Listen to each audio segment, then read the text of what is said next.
one night I had to fight a werewolf. You think I'm kidding? I'm not kidding. New Orleans has ghosts, entities, voodoo, vampires. You just going to say there's not a werewolf there? Was he transformed? He was transforming while I was fighting him. You want to hear the story? Yeah. Okay. All right. Welcome to Cosmically Speaking, episode 4. I have a good friend here, a past owner of a vinyl record store called Vinyl Locust, a past owner of a nightclub in New Orleans called Dragon's Den, David Kubicki. That's me. That's Hello. correct. Yeah, What's going perfect. on, brother? Hey, I'm all right. All right. Doing Good. good. Glad to be on your show. I'm going to get right into it. Like I've started all 3 episodes. I don't know if you've watched. Doesn't matter. What do you think about when you look up at the stars? At the stars? Yeah. Oh, my gosh. Do you even? Yeah, I do. Honestly, I do, especially in the backyard. I'm lucky enough to live in a spot right now where I can see the stars pretty well at night. I honestly wish that I was farther in the future so that I could actually travel through the stars comfortably. Not like, stuck up there for 8 months or something like that on accident, but just kind of like comfortably flying through the stars like any sci-fi fantasy feature I've ever seen before. That's literally what I always think about. Always. Whenever you look up. Whenever I look up at the stars, yes, honestly. Do you remember the first time, like, when you looked up at the stars, right? Like, as a kid, like, and you were like, oh, there's more than just, like, a little twinkle. It's like, oh, that's something out there. I remember the first time I got out of the city and really seeing what the stars look like. And that was when I was probably about 7 years old. And my parents had a place. It was actually just a lot. Okay. Off the peninsula of Wisconsin. There is an island. There's a couple islands out there, but this one is called Washington Island. Anyways, we got out there. We used to camp out there in the summer, and it was like the first night that it was dark and there's no ambient lighting from anything around for for miles and miles. You're on an island basically, and there's only 50 people that live on the island year round. So it's a very small place, even though it is a very famous place here in the Midwest, especially in Wisconsin. It's part of Wisconsin. Anyway, so I look up and it's like I see the Milky Way. I see more stars than I've ever seen in my entire life. It was just littered. It wasn't just like, oh, there's 3 or 4 of them in the dark patch. No, I mean, it was littered with stars, and I was completely amazed. I do remember that, yes. That's First cool. time. First time ever. First time that I remember that, yeah. Oh. That it amazed me, yes. Yeah, I don't remember my first time. Well, it's because I was living in the city, So in the city, there's so much ambient lighting, you can't see that. So and then you that was just amazing. Yeah, it's a cool core memory. Do you think about that a lot at all? I do, honestly. I do. Every time I get to a point where I can actually be in an area where I can see the stars like that again, or when you hear such woodland creatures of the night making their noises and the little bugs and stuff, and you get the smell of the dew or something. And it reminds that reminds me of it immediately. I'm like, oh, that's cool. So you memories, went up there a bunch. You know how memories go? They just like shoot through your head so fast, like you're watching NASCAR, just really fast. Mm-hmm. When you really think about it, when you just kind of do this quick scan of your memories when something triggers it, and it's not just one thing. It's like all these things until all of a sudden you hit this one, and you're like, oh yeah, that one. I remember that. That's probably the best answer I've gotten so far, because that's like a direct, what you think about when you look at the stars is literally, your first time ever seeing the stars as a kid is one of the things you think about, right? 100%. It literally is one of the things I think about. Oh, I like that. Yeah. I wish there was more things I thought about when I was a kid, because I had a pretty good childhood. It was pretty awesome. Lucky. I do feel lucky about that. I do really feel lucky about that. I really don't have any complaints about it at all. Interesting. I would do it again. You might be able to when we pass. Who knows? I was thinking about that actually yesterday. It's a random thought, but dig it. Basically, when I think about it, like being reincarnated, it feels exhausting to me, because I'm like, ugh, I got to go through school again, got to do all these things again. But then I'm like, okay, when I'm like 90, 100, 120, whatever I plan on living to, at that point, I bet I would give up anything to start over again. So it's like, it's just like the feeling right now where I don't want to die, because I feel like I have things to do. But when you're 90, you probably like, I would love to be a child again and I would love to go to school. But right now it feels exhausting and I wouldn't want to do it. Does that make sense? That's totally normal. I think that's totally normal. Yeah, I think the goal would to not to feel that way, because the inevitable is inevitable. You know what I'm saying? So, but yeah, I think that's totally an honest thought, and I think everybody would have that thought. Interesting. Yeah. Yeah. So I'm gonna segue into. I want to know about the record store and stuff. So like, how did you?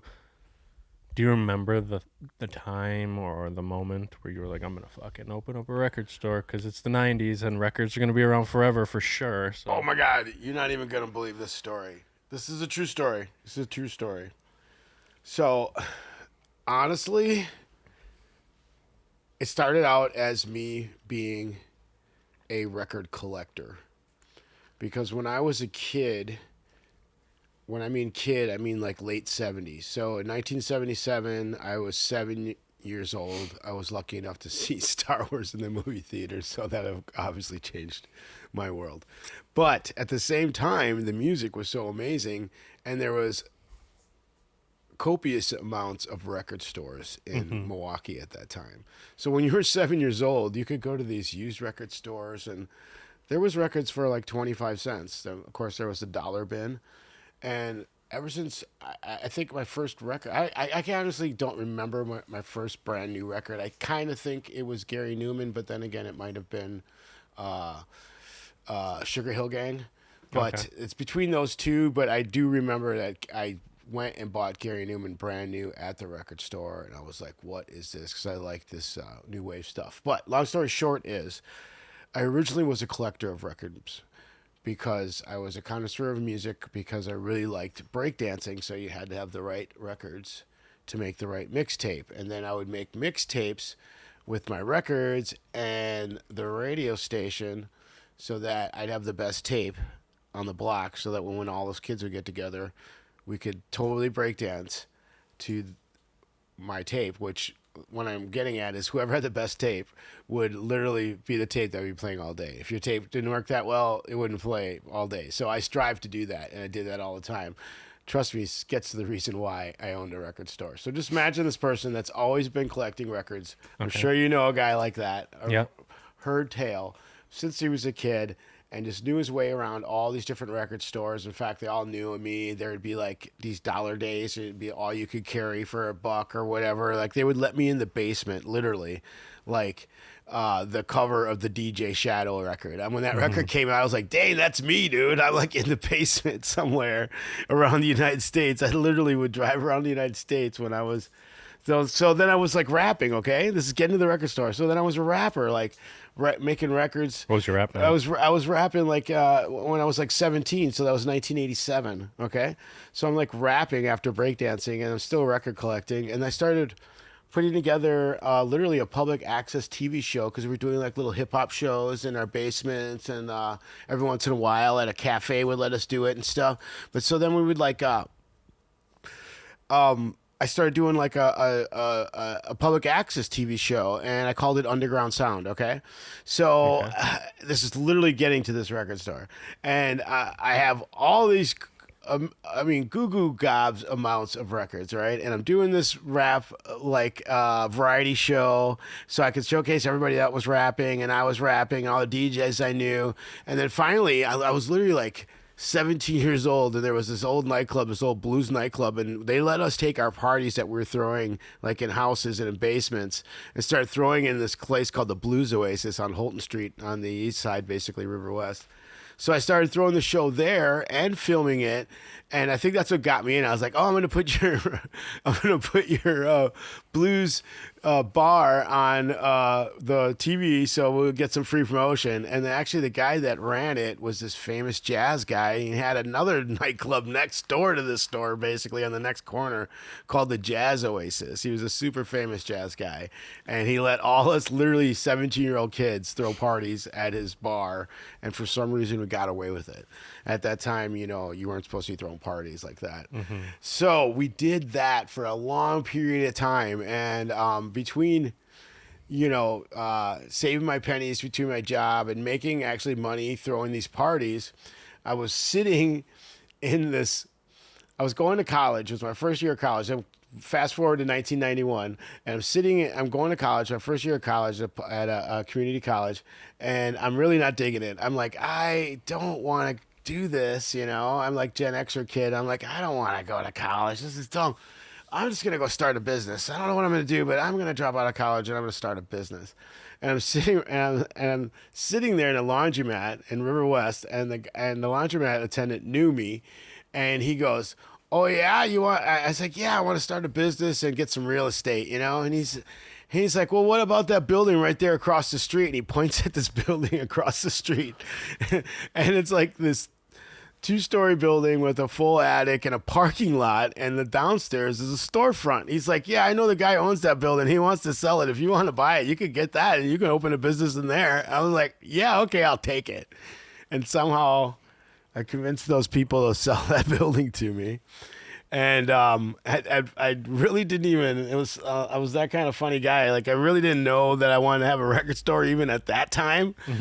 So I'm sitting there and I'm going, I'm gonna have a thrift store, because I was like really into thrift store stuff, and that was huge in the 80s and the 90s and the 70s. Your parents would dress you at the thrift store, so it was a huge culture in Milwaukee. And honestly, I feel like it's still a huge culture here in Milwaukee. Is, yes. So I'm going to open a thrift store because I'm good at curating all this stuff. And while I'm like setting up this thrift store with all this like accoutrement for what the flavor of the day was at that time, which was I went from like freaking hip hop to techno to house music to drum and bass and electronic scene. So at this time, 91, I'm like in the electronic scene as this finally came out to be. I ran out of DJs. I stopped. That's how I became a DJ. Is I'm throwing these parties, and all of a sudden I run out of DJs. So they're like, "Why don't you just DJ? You have all those records." I'm like, "Okay, I guess I'll do that." So I became the DJ. Right. Fast forward to the shop that I've got, because I'm sitting at the freaking laundromat doing my laundries. And anyways, between cycles, I buy this building, and legitimately between cycles. Literally between cycles. I was like, I'll take it. And while I'm in there shaping this vision of mine, which I didn't even know was a record store at the time, I'm like, it's gonna be a thrift store. It's gonna be awesome. My guy goes to me, he goes, "Man, why don't you open a record store? You have so many records."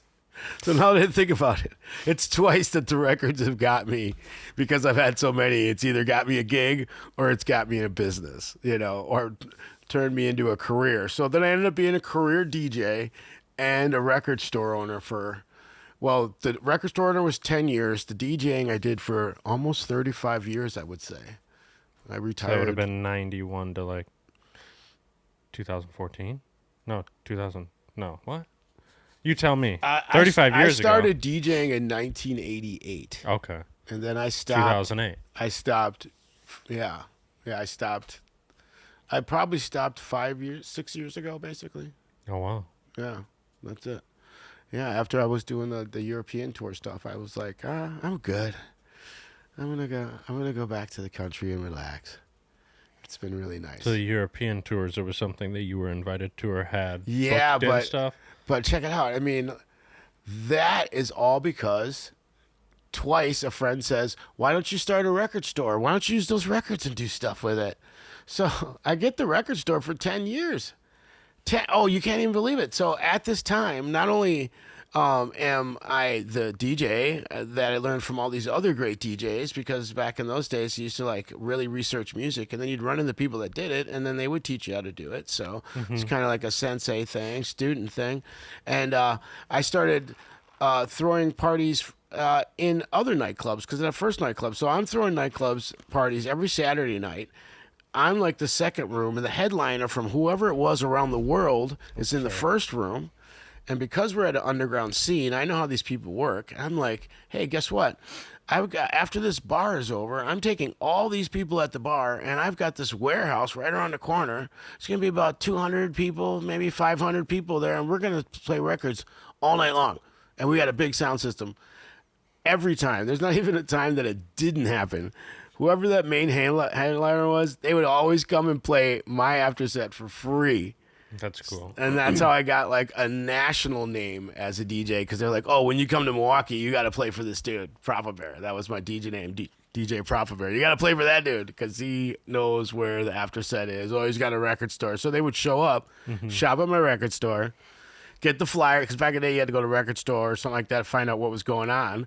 So you'd pick up flyers and stuff like that. You know, even though there was the internet, we just didn't do it that way. You know, not everybody that was there, but it wasn't. Paper flyer was still very valid. So the headliner would come to my shop, and then they would know, even if they weren't playing the club I was at, they would know, oh, well, when we're done with our set, we're going to bring everybody. And it was just amazing. We did that for way over a decade. I swear we did that from 88 all the way till 99, because I left Milwaukee in 98 is when I left. But I would always come back in the summertime and throw more parties, and I feel like 99 was the last party I ever threw in Milwaukee. No. I booked Cool Keith a couple times at the Mad Planet, or maybe just once, which was awesome. So you DJ'd at the Mad Planet? Yeah, I used to do promoting things too. So I would promote all around the United States because I knew all these old school hip hoppers, and it was starting to get to the point in the early 2000s where these guys were like, oh, well, we'll play smaller venues. They really wanted to. They wanted to kind of get back to it, and it was worth it for them, because they would get all the money instead of like paying all these. They're booking their own damn tour, like back of Maximum Rock and Roll magazine back in the day. It was like your network. You would like call these places and go boom, boom, boom, boom, and then you would play that. Especially punk rock and indie and freaking underground style musics would do that. There's like their own underground network. And I used that same principle with all the people that I knew from all the years of doing the promoting in the record store and yada yadas. And that's how I would start throwing parties around the United States, besides here in Milwaukee. And it got to the point where I was like, it's time to branch out. And I moved to New Orleans to skip over the record store. Yeah, we'll get to that. Mm-hmm. Don't skip ahead. Okay, I won't. Don't skip ahead. Well, give me some more. Give me some more ammo. Yeah. Told you we're not getting political on this episode. Okay, sounds good to me. What was I gonna say? Oh, owning a club in general, like, it actually feels pretty, not to like throw shade, but it seems actually pretty easy if you can curate a spot, good music, good environment, and have that word of mouth. Why wouldn't people come? Even just throwing a party, like having a party, like, hey, especially in the 80s or 90s. This fucking guy's got this place. We could fit 400 people. The music's banging. Let's go. Like, what is a party more than just good music and drinks and having fun, When you look at it, like, scientifically, like what a party is. What is a party scientifically to you? I think everybody can throw one good party. Just one? But can you throw a good party every week? Or every night? For decades. Can you do that? Can you do it for a month?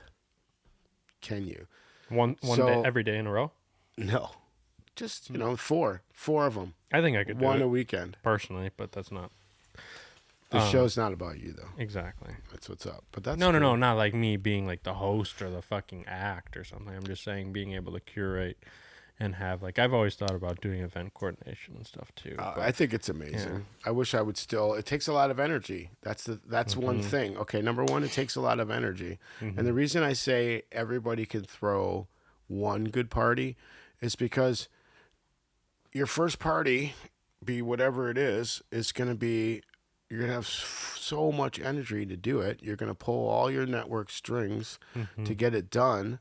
You're going to curate whatever vision you have, lights, theatrical, set, music, actually even people there.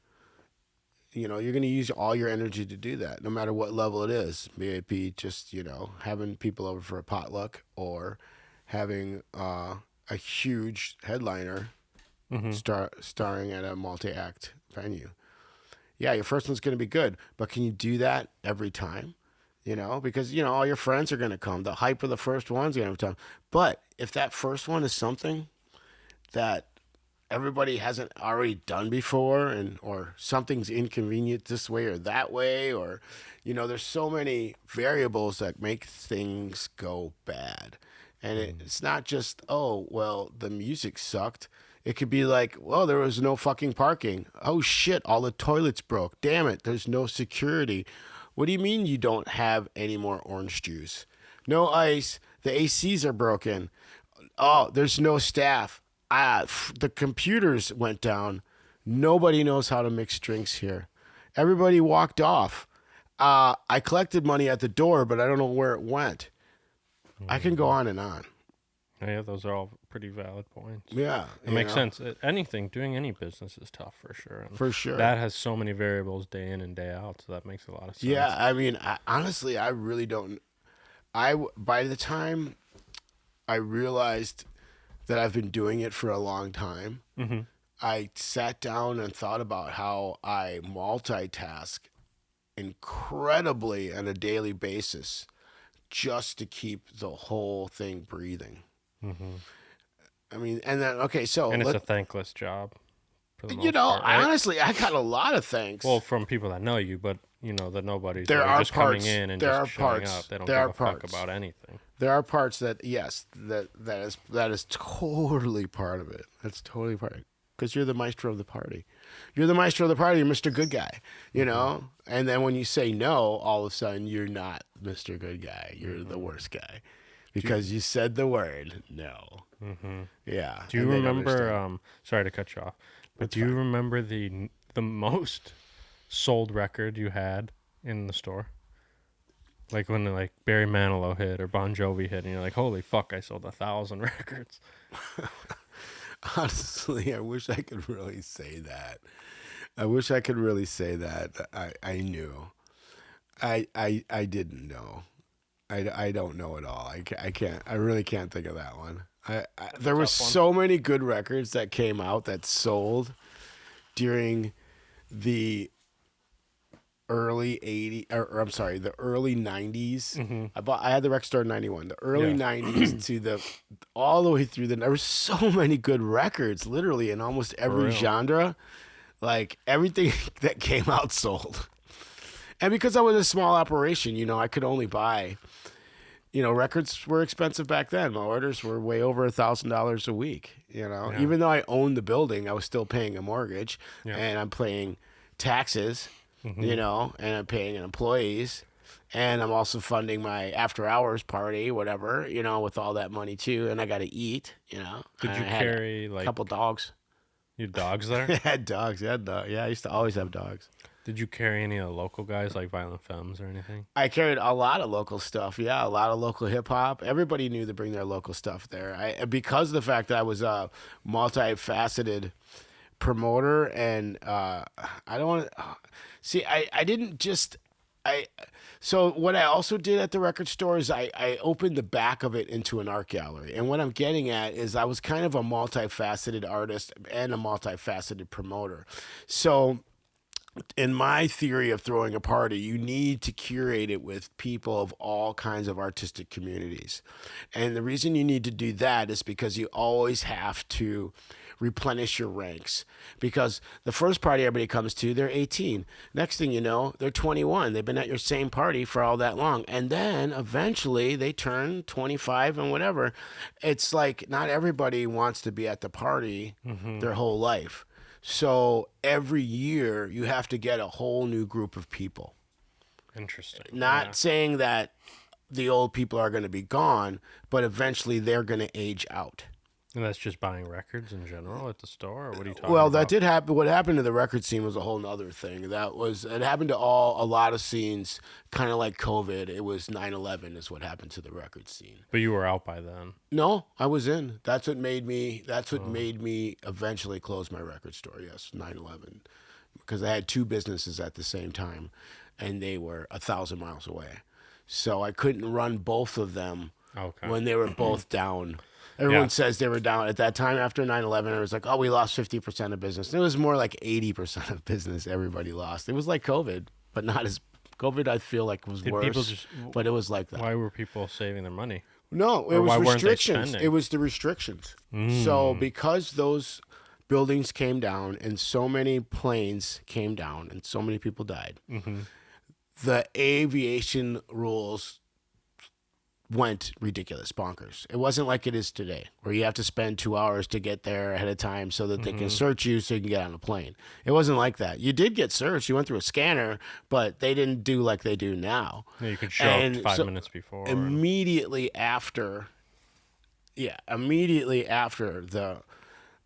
event, they instituted all these laws and it lasted for a long period of time. You could not bring anything on the plane that wasn't bigger than like a shoebox. It was like 12. It was like smaller than a record, basically. Overcorrecting.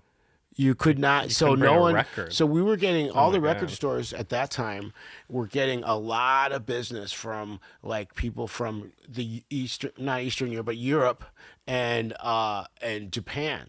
Like I would call dudes from Japan. I'd be like, I just got all this hip hop, old school. I bought this old hip hop collection. I bought this old jazz collection. They would fly from Japan and buy it from me, the whole thing, because they could sell it in Japan for buku money.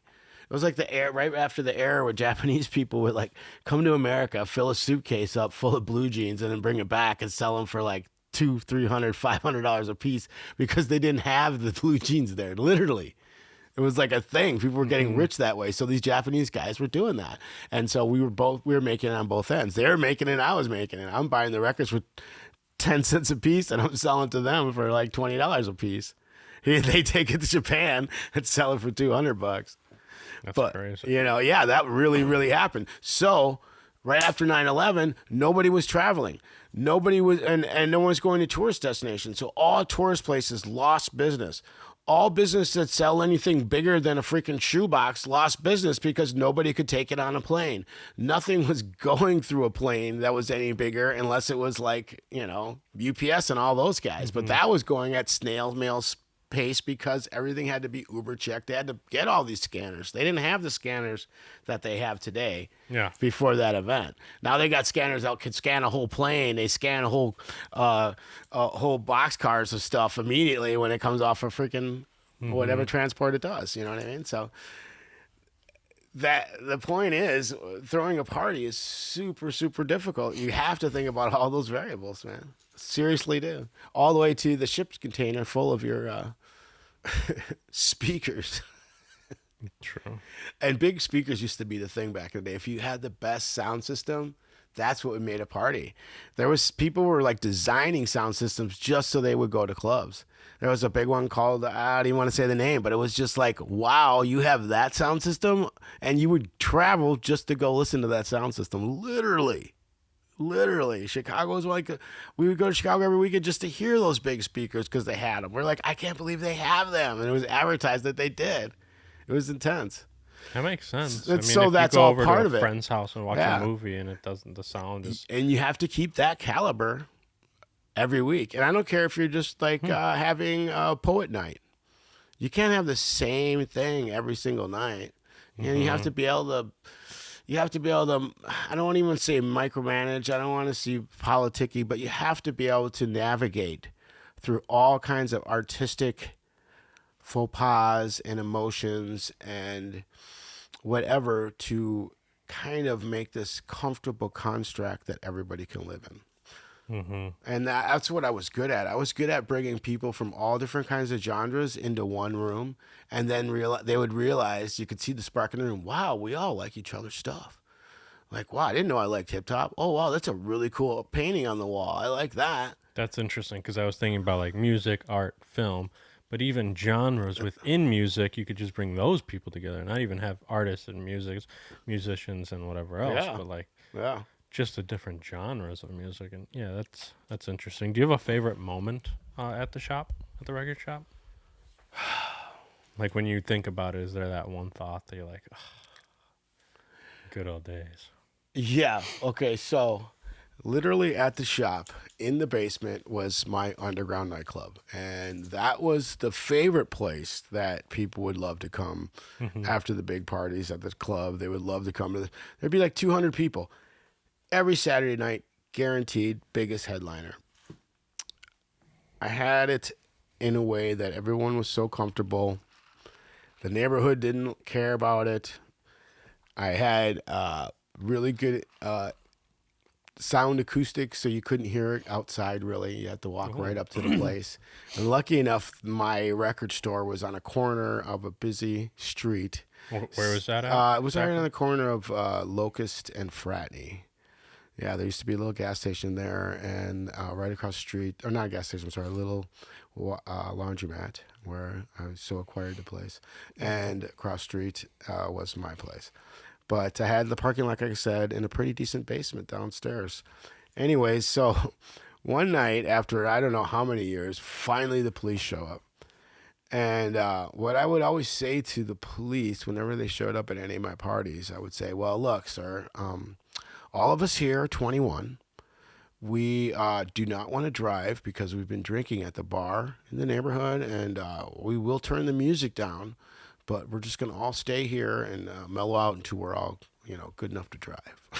And that worked every single time for some reason. I don't know why, but this time the cops go, well, I'm just going to have to commend you because you got like 200 people here and nothing wrong is happening. This is just really amazing. But I'm going to have to ask you guys to shut it down tonight.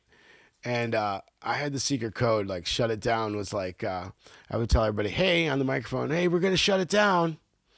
We'll see you guys next time. And when I would say that, everybody knew that they would have to like just leave and go around the block and come back. And so that happened. And the cop actually came back and he goes, hey, I saw them all leave and all come back. Honestly, that was seriously orderly and you guys are not really causing any problems. So I'm just going to let you guys continue and just keep it cool. That's awesome. So that was perfect. That was a really good moment for the record store. Do you believe There's in so aliens? many of them. There's so many of them, though. I used to barbecue up front for everybody.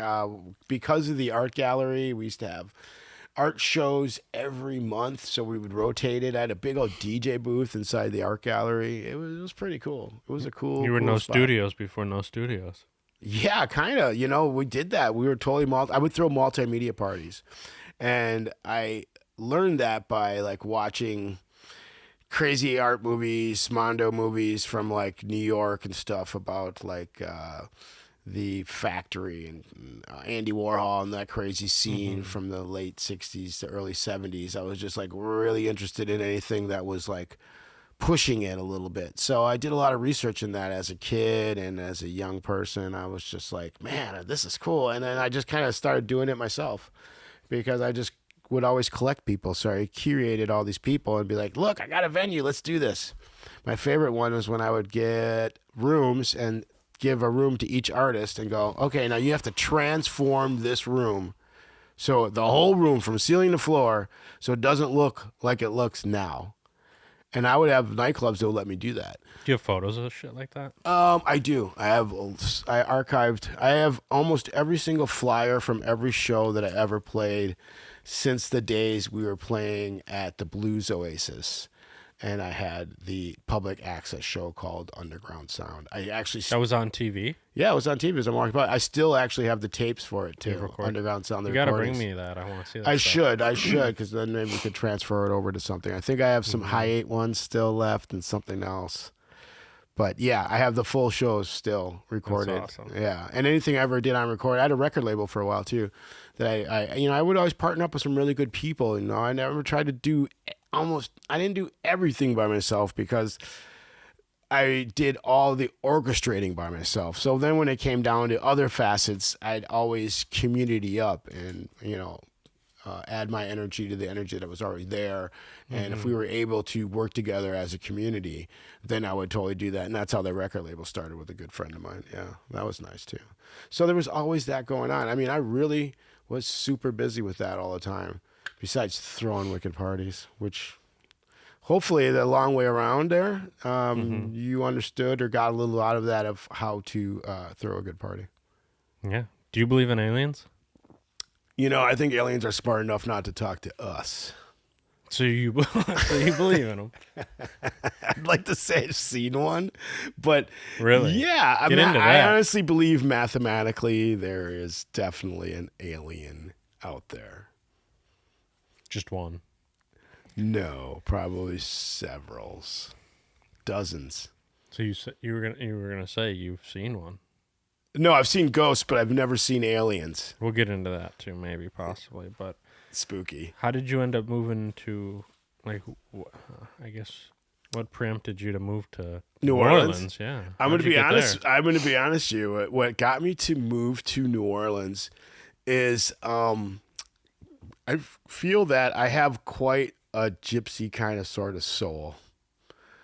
I feel like there's uber facets to my life. You know, you heard that long blurb I just blurted out about how to throw a party and all the different facets that came out that were like kind of a stream of thought there. Hopefully people picked up on some of it. I'll cut it all. Don't worry. No, don't make me look terrible. Make me look terrible, because it's more of the rock star aura that I don't have anymore for some reason. Oh, I used to be such a big rock star. No, I'm kidding. Still a rock star. What got me to New Orleans was honestly, I was at a point in Milwaukee where I felt like I hit the ceiling. I was that in Milwaukee there was some artists that have broke out at that time. I mean, when you break out, you had to leave Milwaukee, and everyone's going to Atlanta, and Atlanta is still a huge touchstone right now of good music. There's a lot of music coming out of Atlanta that a lot of America doesn't even really know about, but it's huge For hip hop or just in general? everything. It seems that Everything. it's the Black Metropolis. Well, it's just a touchstone for a creativity on the music side, and then there's assets that can help you lift it. You know, you got to have a platform to lift it, and there has to be networks to push it, and that's the thing. So, anyways, I hit the ceiling here. There was nothing. There was nowhere to go. I was like, okay, I have the record store. I am throwing all the parties at all the clubs here. I have the best after sets. I got a warehouse there and this, that, there. And I was like, there's really no farther I can go. I was producing music and DJing. I felt like I was really good. And I was like, I don't think I'm going to get any farther unless I move to. So then I had to make the list. Oh, I can go to Chicago. Oh, I can go to New York. I can go to L.A. And then I was like, New Orleans. I'm from a big city, small town kind of place. Let me go. I actually have a friend down there. I had a buddy from like grade school and high school that I skateboarded with, like I told you, I collect friends. And I called him. I was like, hey, man, I think I'm going to come down there and check that place out and see what's going on. I'm getting a little dried out up here. He's like, come on down. So I go down there, and it blew my mind. I was just like, I felt like it was super untapped. I felt like there was, Midwest people have we have a huge work ethic. I think it comes from a blue collar kind of mentality. So I could just see all these opportunities where people weren't putting in the work, where like if I put in the work, all of a sudden I'd be right on top. Like I wouldn't have to spend, and this was big. Now I'm actually just remembering this. This was one of the main things that made me not move to New York or move to Chicago or move to LA, was like, if I would move there, imagine moving to New York, small fish, huge pond full of sharks. No one's going to give you a chance or an opportunity. LA, same thing. Small fish, huge pond full of sharks. I honestly feel like Chicago, you get a better chance. But you're still gonna have to pay your dues. Even though they knew who I was in Chicago, I was playing with all the top DJs in Chicago. I was one of the Milwaukee guys that played the big old show, the raves and stuff like that in Chicago. I was the Milwaukee representative in my genre of music, which was drum and bass.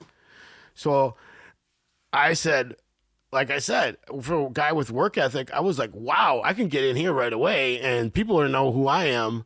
And I could say, as a promo, yeah, I'm DJ Propamir from New Orleans. They're like, whoa, who's this guy? You know, I just knew that the branding back in '98, I knew before people were talking about branding in a musical sense or in a popular culture sense, popular culture sense. Yeah. I knew it. I was like, dude, I could, and no hating on Milwaukee. And I love Milwaukee and I'll always freaking claim it as my home city, but I was like, I'm going to get farther in New Orleans and I'm going to get farther in any of the cities that I named, and I hit the ceiling in Milwaukee. There was nothing else for me to do.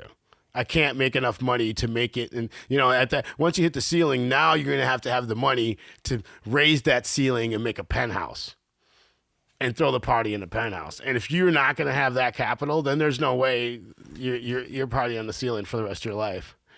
And eventually the ceiling looks like the floor. Oh yeah, what is the ceiling of Milwaukee compared to the New York floor? It's underground. It's at the subway level. I know. I just thought that was a cool thing to say. I don't know why I said it. No, but it makes sense. That's what I'm saying. It does. It really does. It's the first time I ever thought of it. But it's true because you get bored up there. You're like, damn, I want so much more. But these are a factor. You know, these are a factor. And luck has a lot of things to do with it. And honestly, when you're a small fish, you need more than luck. You know, you need serious opportunity and people behind you to back you. And you have to have the talent, obviously. But that alone. So you moved down there what year? I moved down in '98. So then how long did it take till you immediately I threw a party. Before I bought the club after Katrina's when I bought the club. But I hit the floor running when I got there. I was doing the same thing like Milwaukee. I was managing clubs. I was throwing parties in clubs. My trick would be like, oh yeah, I'd show up at a club and I knew it was in a good spot because I went and partied for like, you know, a good month there with my girl at the time with my buddy. Shout out. He showed me all around. Yeah, shout out to my ex-wife. Hey, we're still family, you know. She's my ex-wife. Yeah, you're good. Yeah. So anyways, so I knew the rounds. You know, it was just like what we used to do back in the day when you're on tour. You hit the record store, you get the flyers, you find who are the people throwing the flyer. You go and you meet them, and then you network from there. You know, you hit from the top and you network all the way down. Hey, I'm from Milwaukee. I'm the dude who does this. Here, check me out. Oh, I heard you. Blah, blah, blah, da, da, da. So I freaking found all these clubs in the middle of all these different microcosms of scenes, and like I'd go, well, what are you guys doing on a Monday night? Nothing. What do you do on Tuesday? Nothing. And I'd be like, guess what? I'm going to put an event in this place. I'm going to bring 100 people here. How about every Tuesday night? And for a month, if it doesn't work out, then, then we'll stop. But if it does work out, then you got to give me Friday night. So then I would be, next thing I know, I got my foot in the door at a club Tuesdays and Fridays.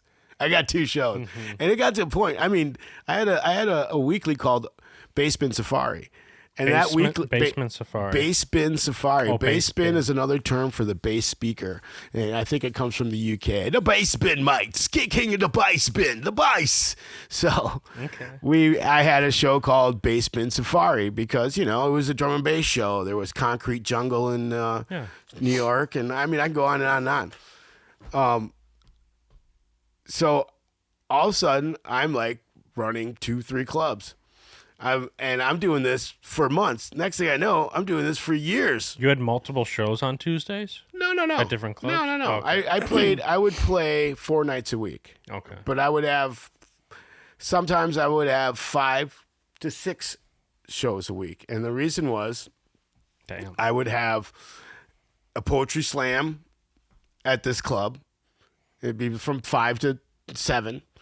And that would be on Mondays. Fuck the Milwaukee scene. I'm moving to New Orleans. Tuesday would be the $1 hip hop night, where it'd be like the best hip hop DJ playing the craziest shit. Yeah. You know, Wednesday was like, underground house music night somewhere, And then I promote jazz bands and stuff. And I got to the point where That's crazy that wasn't already happening. it was, but it wasn't happening. At There was certain still places. room. There was still room. There's no room now. So sure there is. Sure, 'Cause I it's feel like expanding. there's always room if you have that work ethic, In New Orleans. like a blue well, you collar. can take over someone's spot. Blue but collar. Yeah, in New Orleans, in places like that. Before I lose my train of thought, too, sorry to cut you off. No sorries. Okay, then stop talking and let me talk for a second. Okay, I could do it. I'm joking. Ready? Go. Okay. What? What was your take home, or what was the cut for that stuff? Like, if you were like, hey, I'm bringing 100 people on Tuesday, I'm going to need all the door money. You can keep the drink money. Like, how does that work? How does those negotiations That would happen? always depend on location, or what kind of mindset the club owner had.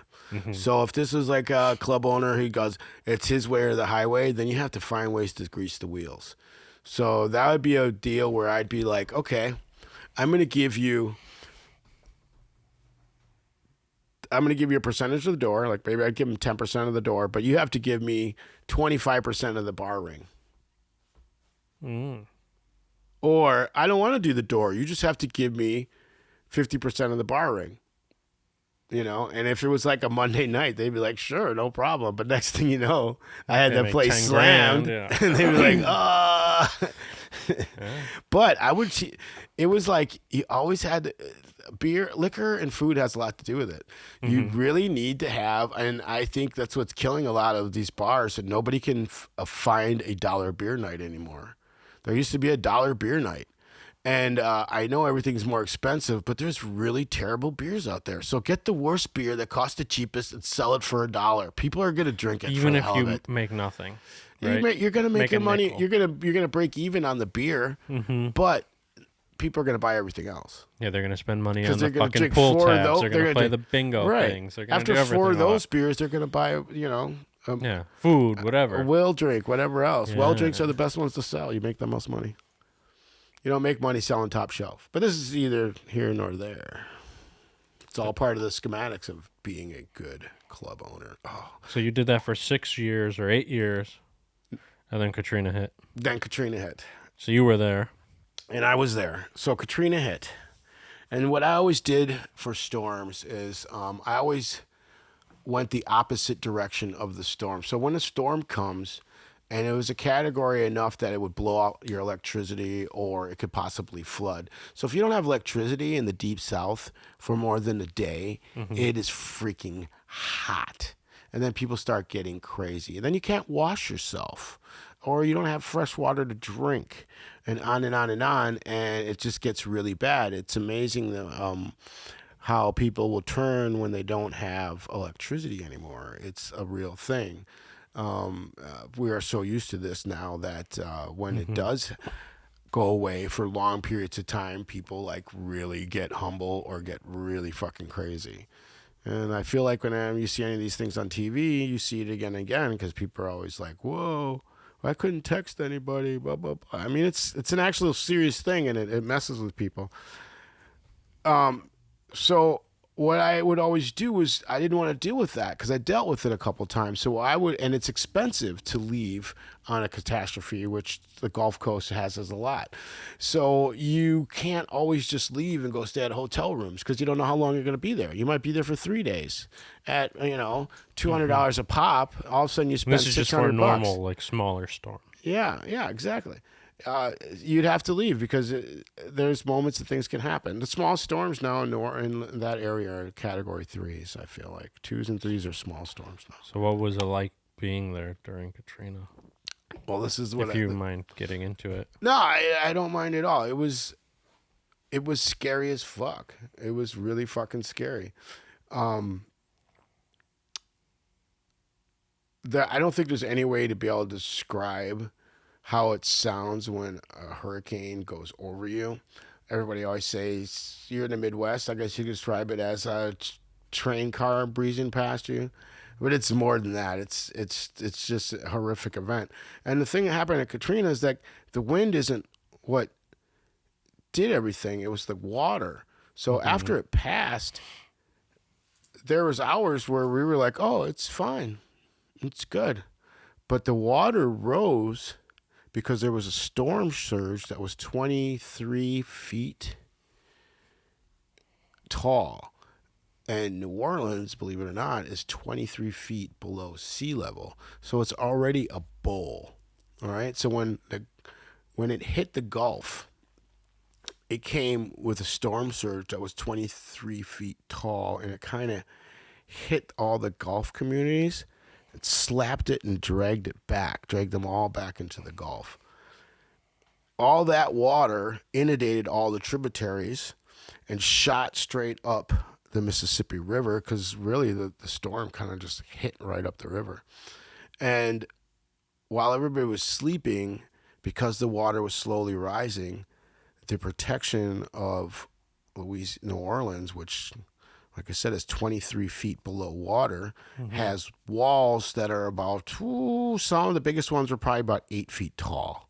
Walls and banks. When they say that they have a levee system, you're thinking, wow, there must be some big walls and locks and things like that. No, there's some of those in some spots, but what they really are big earthen mounds is what they really are. So the Army Corps of Engineers would engineer them. They'd maybe pound in some posts and stuff, and then there's just big hills. It literally looks like big hills. So if that water breaches the hill, whatever neighborhood is there is immediately inundated because it's a bowl of a city. It's underwater already. See? It's already holding water back all the time. So any little drop of water completely goes into the bowl. So imagine, like a bowl in the sink, you know what I mean? Yeah. It doesn't have any water in it. It's just kind of floating there, at the rim of the bowl if you hold your fingers down on it. That's kind of what New Orleans is like, literally. It kind of feels that way, too. So how high did the water get up in New Orleans? All over the city. It was all over. There were some places that were 10 feet, some that weren't. My block only got about a foot of water. I lived in Tremaine at the time. It was 1 block out of the French Quarter. French Quarter didn't really get too much water. The highest part of the city is the French Quarter, believe it or not. And that's But it got damaged, correct, with winds and storms. Wind damage, yeah. There was hurricanes. There was hurricane-forced winds, but there was also tornadoes with that hurricane, which is things that you never really hear about too much. So on my block alone, there was houses that were standing up fine, and then the house next to it was like splinters. Like literally splinters. Like that was the orange house. People in New Orleans paint their house like the Caribbean, like Puerto Rico, out in the Caribbean. Everything's really super bright colors. Yeah, a lot of the small Creole cabins in the more quaint, smaller neighborhoods like Tremaine, which I'm sure people have heard of. But every little neighborhood there's all kinds of little neighborhoods on each side of town. Uptown, downtown, the Tremaine, the Lower Ninth Ward, freaking Bywater, Pigeon Town, all these little places have all these little quaint neighborhoods where they all paint their houses like that. So this house is like bright orange, but you can't see the orange at all. You just see splinters. And then all the houses next to it are fine.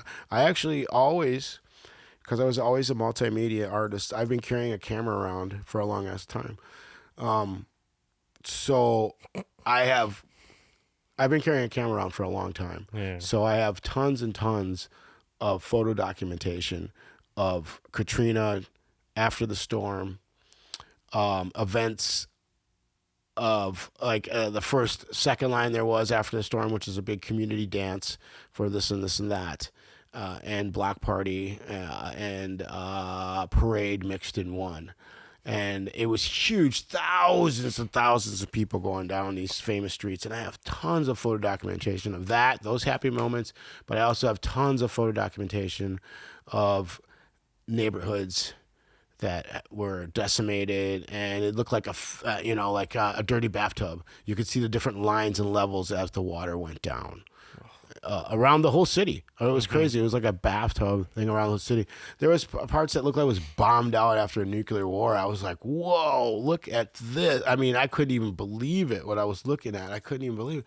And then I actually filmed a bunch too because, I always kept a camera around too. I had like a high 8 video camera for decades. So after the event, I was running around filming it. So I have hours and hours of footage of things like that and photos of that. And some I mixed together on one of my last projects I did as an artist, I feel, as like a package to give as a promo thing, a piece of art. I did like a 60-minute video called New Orleans Junglist. It's on YouTube. It's DJ Proppa Bear, Proppa. Cut it. Bear. It's there. Yeah, we'll check it. Anyways, I'm saying I'll put a link in it. That video has a bunch of that footage mixed into it. It has footage from when I first moved there in New Orleans, and then right after Katrina, all mixed together. So it's like 2 decades of stuff in a mix and me spitting live. It's in my old nightclub, matter of fact. Check this out, though. Let's say you want to throw an event. So remember I was talking about I would do these multimedia events where I'd be like, hey, you changed this whole room. And people would walk in a nightclub and didn't look like their nightclub, right? Yeah. Why don't you throw, or somebody, if I ever do anything again, which I probably won't, throw an event, I don't care what it is, at like some weird ass quirky space. Like all you do is always search out some weird quirky space. Not just like under a bridge, but like maybe in some office tower in this weird ass like room that's not being utilized anymore because nobody's doing anything in the office anymore, or like the assembly line in this warehouse area, or actually like a loading dock with curtains, like you're talking about curtains or something like that. But it could be or somebody's farmhouse or barn. Just every time, it's going to be easy. It's going to be within 25 miles, but every time it's just like, wow, where did he find this space and why do they let us be here? You know what I mean? Like that's part of it. Like that would be part of the excitement. Like I can't even believe, and no one would know where it was until the day of. Like you'd be part of it. Of course, you get a text. You get a text. Yeah, we're doing it here. Like and it's guaranteed to always be in a 25-mile radius, so people don't have to like, oh my god, I gotta prepare. It's gonna be an overnight thing. It's got to be like. And you just curate these weird spots, rooftops, basements, empty pools, old abandoned warehouses, old abandoned mall, old doctor's office, old school, like a rooftop of whatever, this and that. Yeah, but you would just have to like really super get creative, because there's a lot of places like that where people have these spaces and there's like, they're not making any money out of it. They're just paying taxes every day on something that's sitting there and rotting. And you go, hey, guess what? I will give you $1,000 just for Friday night. And I will talk to the local police and I'm gonna get everything verified, make sure everything's fine. That way there's no, you do all your checks and balances. What would the event be? Whatever you want it to be. It could be a food. I love food chef pop-ups, but it could be a combo. It could be an artist. It could be an artist with music. It could be poetry. It could be interactive, where like you are the artist, you are the poet, you are the musician, even though you might not be one of them. And then all the senses. I'm all of the above. Right. And then all the of course you are. You're a multifaceted kind of person. That's why I vibe with you. There you go. It could be one of those things where it's the food definitely, it could be a beautiful thing with that. I could see that. That would get me excited. I'm totally not excited about throwing parties anymore. Come a little closer for me. Yes. So let's get back to that. So I'm going to ask you. Thing. So you were in New Orleans during Katrina? Yes, I was in New Orleans during Katrina, and honestly, that is the catalyst for me transitioning into being a nightclub owner in New Orleans than to me being just a promoter and a performer in the nightclubs in New Orleans. Like I was doing in Milwaukee. So what had happened was Katrina hit. And after it flooded out the city, we had to leave because there was nowhere else for us to stay. So where we would always go during storms that were hitting hard, we'd go the opposite direction of where it would hit and stay at a state park. It would give us an opportunity to see nature, and it would make it an inexpensive 1 or 2 nights you'd have to be away from the city why there was a storm going on to be safe. So at this time, we hit the direction towards Texas, and we're staying at the state park. and all the communication shuts down. There's no communication. I mean, I cannot stress enough how the mental state of a group of people changes when there is no more electricity or communication.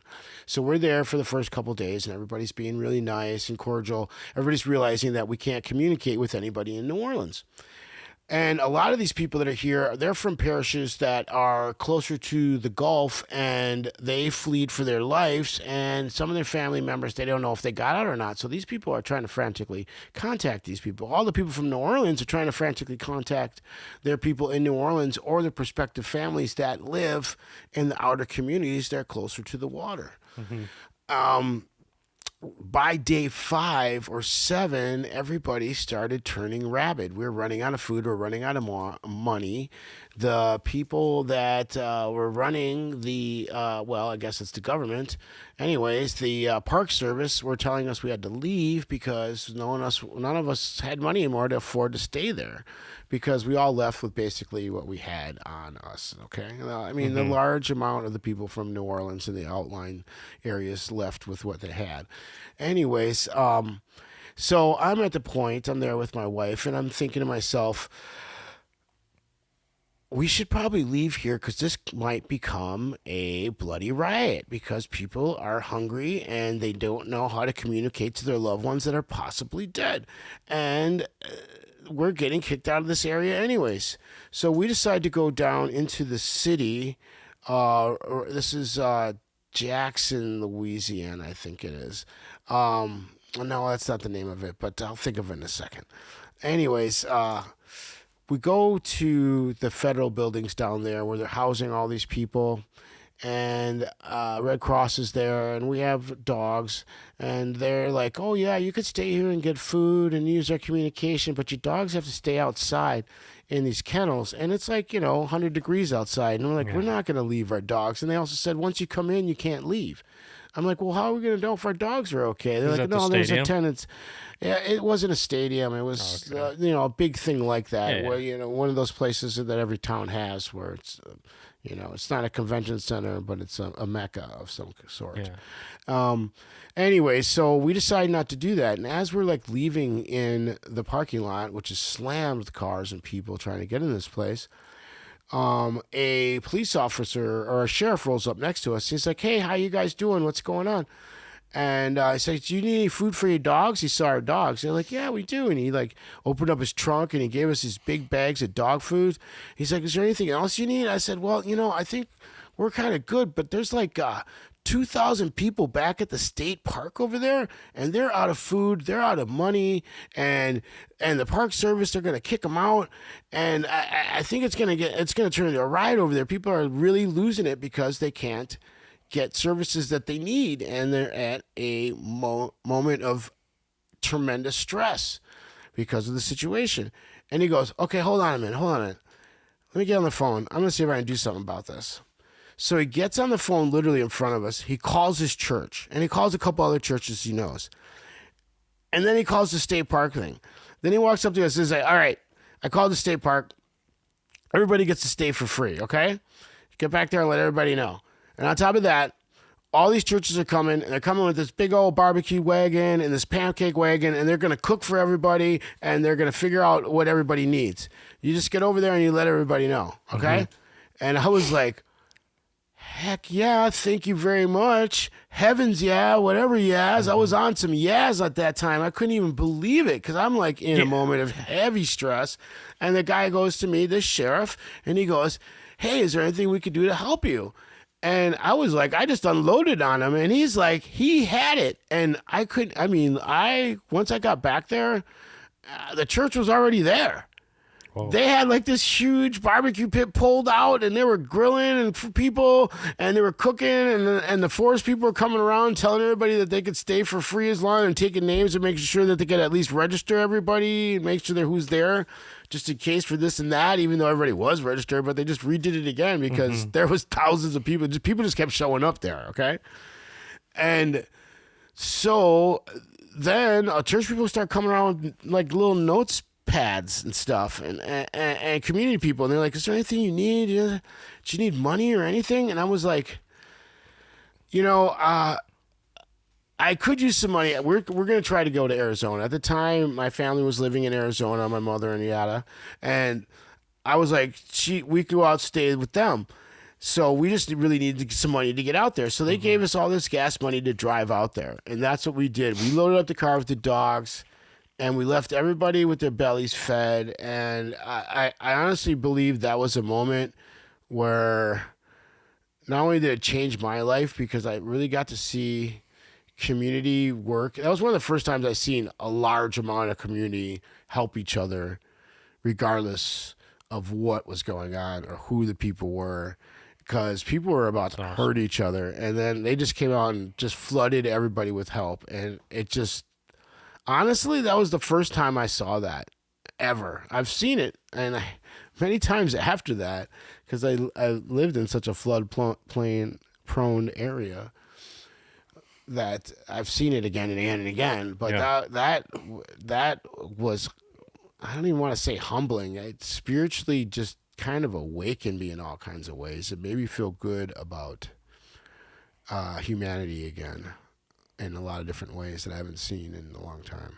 Even though I was living a good life, and I'm not saying I'm living terrible, I was living a great first world life, but that really, proved to me that Americans can really get along together. It was amazing. It was amazing. So I left with that money and I went to Arizona. And while I was there, I thought you were gonna say you bought the nightclub with the money. no, I only got. I didn't take much. I think that's one of my keys for me. Yeah. Is I never really try to take much. I take Just what what I you know I need. can work and build with. I need this, and I can build with that. And so we got gas money to get out there. And when I was out there, before, what I would do for a day job in New Orleans is me and my wife, we worked in the French market. We had business in the French market. We had another business in the French market. I was known as the reggae incense man. I sold all these bobs and baubles and jewelry and all these different imports and things I could to tourists that would walk past me every single day. So I did that all day long, and then all night I ran the nightclubs. So I had all this product that I stuffed in the car. I'm like, if we're leaving, we're taking food and everything we can sell because I don't know if we can get back. So we basically packed our car with our store, Okay. of everything that we would sell because it was an open air market. So you set it up every day, you break it down every night. Yeah. That's what we did. So we were ready for the breakdown. We knew how to do festivals. We were doing festivals, street parades. We were doing all the things, We really knew how to be mobile. So we left there, went to Arizona. While I'm in Arizona, I'm watching the news. Typical like CNN style stuff. It's all the Katrina stuff. I'm watching all the people I know because I'm this DJ there. So I know the whole Gulf Coast. I know everybody in Mississippi. I know everybody in Alabama. I know everybody in Florida. I know everybody in Texas and all parts between. I know all these people because I tour. This is my tour region, and I tour all year round in between running clubs. So I am seeing everything underwater. And my mind immediately goes to this old adage that I've heard going, with great tragedy comes great opportunity. Meaning, if there's a war and they bomb everything out, if you're the guy who sells concrete, you're going to make money. If you're the guy who has paint, you're going to paint the house once it's built. If you're the guy who does whatever, you're going to make the money out of whatever tragedy that has taken away necessity for man that be in that plane. So I see this and I go, wow, there's a lot of people in New Orleans that had businesses for decades, 50 years of family business, 80 years, 25 years of family business, that they have went through so many storms like this that they are done. This is the time. They're going to wash their hands with. They're going to cash out. There is going to be a large portion of people that are going to be like, I'm done. Give me my money. Here's an awesome spot. Here's location. Pay me. You can have that. I somehow crystallized, had that vision that that's what was going to happen. I kept all my FEMA checks.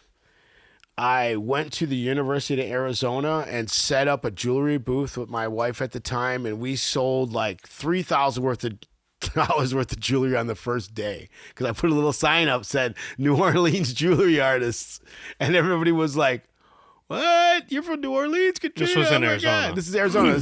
This is Arizona State University. You know, that's the biggest party school in the United States, and it's something like 80% women. Literally. Literally, I'm not even lying. It's literally like 80% women. That's why people go to that school, dude.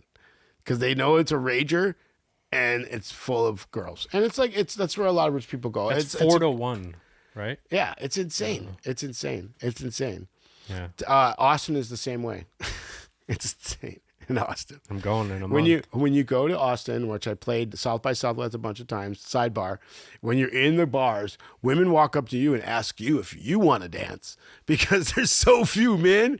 They're going for theirs. I'm just saying, y'all. You all, just saying. You know it. You know it, Austin. You know awesome. it. It's a good experience. Anyways, I saw the vision that if I come back to New Orleans with money, I'm going to have the opportunity to actually buy in a spot where I can actually prosper. Okay.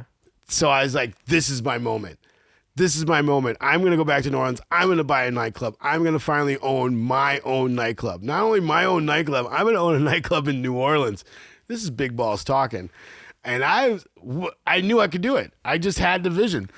I kept my FEMA checks. I got money from Arizona State. FEMA checks? What is that? FEMA is the governmental body that checks. What are well, FEMA if checks? your whole so if you go through a disaster, and you lose everything, your house bombs out, they give you money to support you until you can get back up on your feet. It's not a large amount of money, but they give you some money. Like, you could there's 2 months worth of money, meaning so you can rent somewhere like a hotel room or something. Yeah. And buy yourself some food while you're looking for your next meal ticket, basically. It's really not that much. I got two, I think, $1,500 checks. So that was $3,000. $3,000, yeah. There was two of them, right? What is $3,000 going to do you even then? You know, $1,500. Oh, that's 1 month of rent and some food? Yeah. Even then, you know. Yeah. It doesn't take you far. So, you know, like when people complain about any, you know, all I'm saying is that it's hard to come up, and I was really happy that I got that little amount. When I got that, I also got money from the Grammys. There was all these networks. They were giving people from New Orleans money this way or that way. You just had to find your network. You had to find your charity. So as a musician, all the musicians started spreading around. Hey, call the Grammys. Show them documentation that you're a working musician, and they will send you money. I sent them flyers and documentation that I am a working DJ and a performer, and these are the clubs that I manage, or these are the shows that I've done. They sent me $5,000. Booyah. I know. I literally left with so now you're at 8. Yeah. I showed back up with $25,000. I know it's vulgar to talk about money, but I showed back up with $25,000. I partnered up with another friend of mine, which is another crazy story. The one that was already down there? Yeah, he was there. We were friends ahead of time, which I met through the party scene and all these different things, through one of the magical moments that I always have. I met a guy through a magical moment during a Mardi Gras, and I kept up with that friendship, and it's a great story. I'll tell you that right after. Anyways, we paired up, doubled up the money, made $50,000, and we bought a club. We sat and waited and waited and waited, and I swear it's like a movie. I was going to work, setting up at the French Market, and I'm walking past a club that I've thrown parties at. It's a famous club in New Orleans. I've been throwing shows there for like 10 years. There's a sign that says for rent. I literally walked up to the sign, pulled the sign down with my hands, picked up my phone, called it, and said, I want to rent this club. He said, walk down to the rental office. It's about 5 buildings down, and we can write out a contract. And I bought it that day. You had to, otherwise someone else. That's why I took the sign down like a movie. Like, you know, walking in. Fine. I took the sign down and called. I was like, this, and I had it for 10 years. I had the business partner for about 5 years. 4 or 5 years, and then I bought him out. He wanted to finish school. And then I ran it for another 10 years until I decided I really didn't want to be in that industry anymore. But wait, before... Yeah, I know I'm shortening this up, but I got to tell you the story how I met my business partner. This is awesome.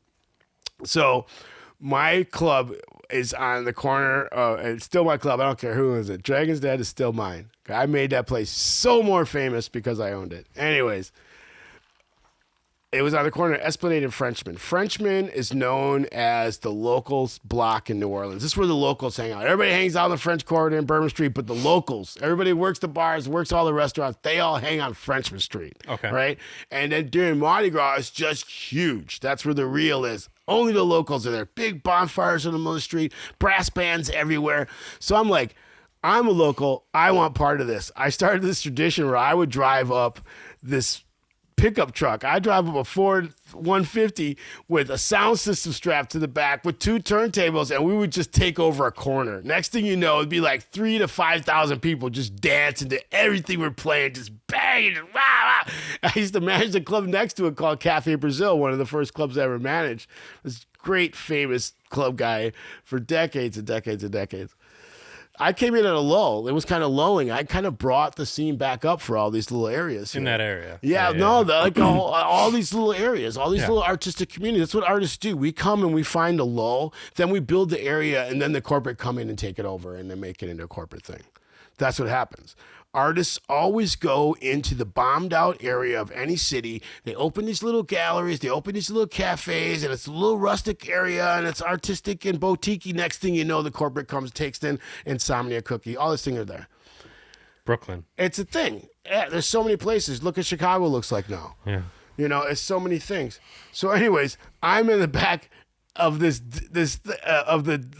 Ford S10, or not S10, but a 150 pickup truck, just banging, and we run out of juice in the generator. And everybody's like, oh, like all these people, and we're like trying to get the generator. And I always have a contingency plan. I'm the guy with the plan. I'd always have like a box or a bag, some kind of accoutrement with every kind of adapter. So no matter what, we're going to get audio. No matter what, we're going to get visual. No matter what, we're going to get lights. No matter what, we're going to get power. I'll know. So I had the box, all right, the bag of tricks, huge extension cords. I look up, I see this freaking like frat kind of like college-y party. There's some really big colleges in New Orleans, okay? So it's right there next to me. And I go up there and I'm going, hey, guy, can I give you some money and plug my truck into your house over here so we can finish this party that we're throwing out there? And this guy, he ends up being from Detroit, okay? Ends up being a really good friend of mine. We buy the club together. He goes, yeah, you can use my power, but my roommate, he's a DJ. Can he play? I said, deal. And I swear to God, this guy was like a really good reggae DJ, and we were all in that vibe, and we banged it till the sun come up. And we've been friends ever since then. This character, God bless him. He was he's the a good DJ? guy. No. He was the one that DJ you is still my asked. friend, but the buddy that was the owner of the house, he didn't own the house, but they all lived there. They're all college kids, you know. And they were like, They all went to the big college there. But they let me use their power. That's how you meet people. That's how you collect people. That's how you remember when there's a moment there's someone you can work with, that you actually get that opportunity to work with. You know, you can't do everything by yourself. And my success has always been, I've always found really good people to work with, and I've always been able to work with them. So then fast forward, you guys are friends and you open the club. And we opened the club. We opened the Dragon's Den. And it's literally a world-renowned place. Do you remember day one? I do remember day one because I was still working at other clubs. And so I was spinning at the club 2 clubs down, which was my normal set. It was a 8-hour set. Oh, shit. I would literally play records for 8 hours straight. Yeah. And I didn't want to leave that gig. It was $550 every night. That's good. Yeah. I was like, every Friday night, I would make $550 besides me working in the daytime, besides me promoting the clubs, besides me being the DJ. I was pulling good. I was doing pretty well. Week of work. That's a good work week for people. Yeah. Heck yeah. Yeah, it's a really good work week. Back then, shit. It's 25 grand right there. Yeah, right? I was doing really well. I did really well in New Orleans. New Orleans is a come up. It literally is a come up that it is in some big timers rhymes, and it's true. If you can go to New Orleans and you can figure out you're in, you can make some money. That's how I feel like with Milwaukee. Even though you said there's a ceiling, it also has a lot of opportunity to grow. Like, imagine if Google decided to bring their headquarters to Milwaukee. River West, the north side would be fucking, you're out. Every fucking person that owns all those houses would sell, gentrified overnight. 100% would happen. Yeah, so, but day one, tell me about it. Day one. All right. This is not for the weak of heart. I didn't want to go this way. Orgy day one. Fuck. But we're going to have to do this. Okay. Possibly. Probably by the time I went home later on the next day. So I'm walking, just finished my 8-hour set. It's 4 a.m. in the morning. My club has been banging since 8 o'clock the day before. Mm-hmm. I'm at the other set. Bing, bang, boom. I'm showing up to the club. All my people are running at me. I'm carrying my big-ass record cases, like a movie. They're running at me. Oh, my God, there was this big old fight. There was all these crazy Russians, and they were fighting all these people, and they tried to throw somebody off the balcony, blah, blah, blah. And while he's saying that, the guy goes, and that's them right there. And I turn around, and there's like 4 guys coming at me. And I'm like, holy cow, these are these guys. So after 8 hours of DJing and drinking, your head is spinning. So you're not really making the best decisions. Mm-hmm. And it's my nightclub, and it's my first night. So I put my record bags down, and I walk straight up to the 4 guys.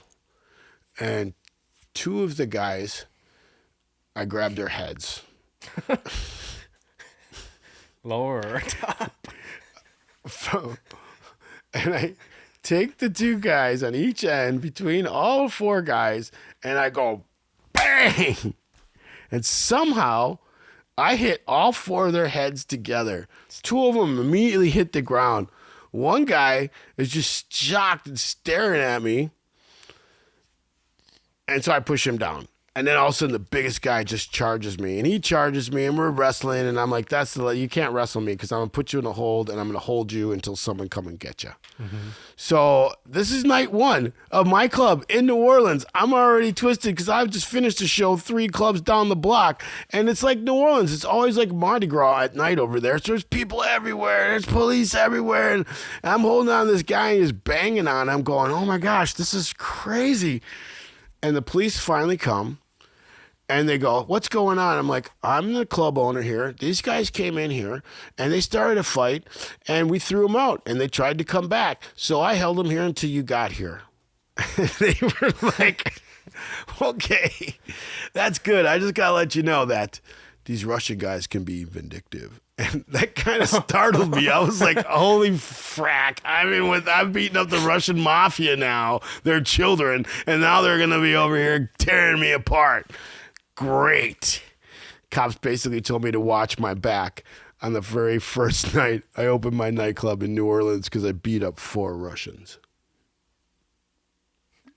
You got video of that?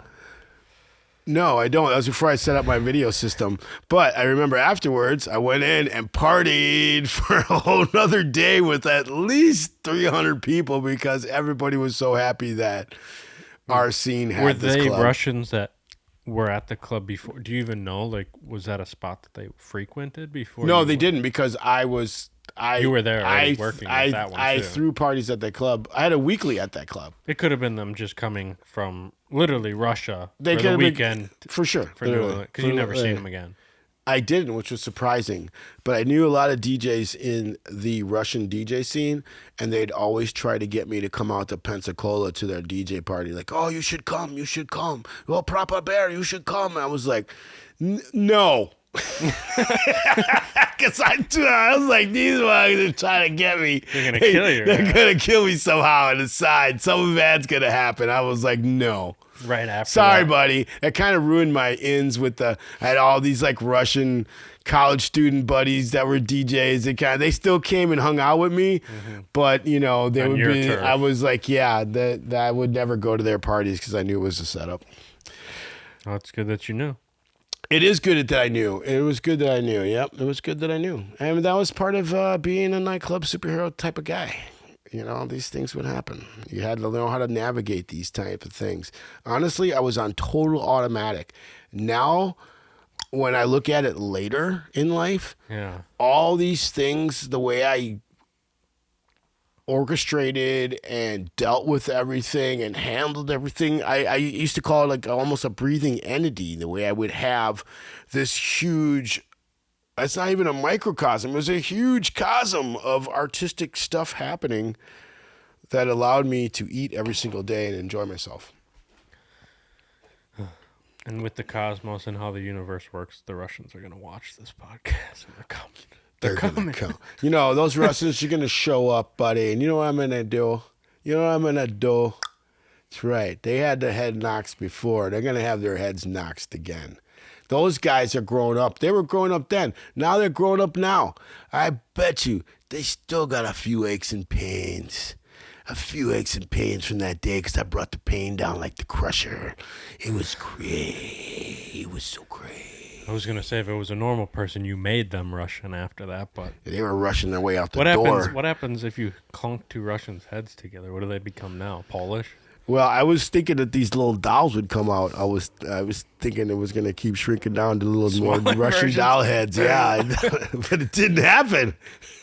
There was a...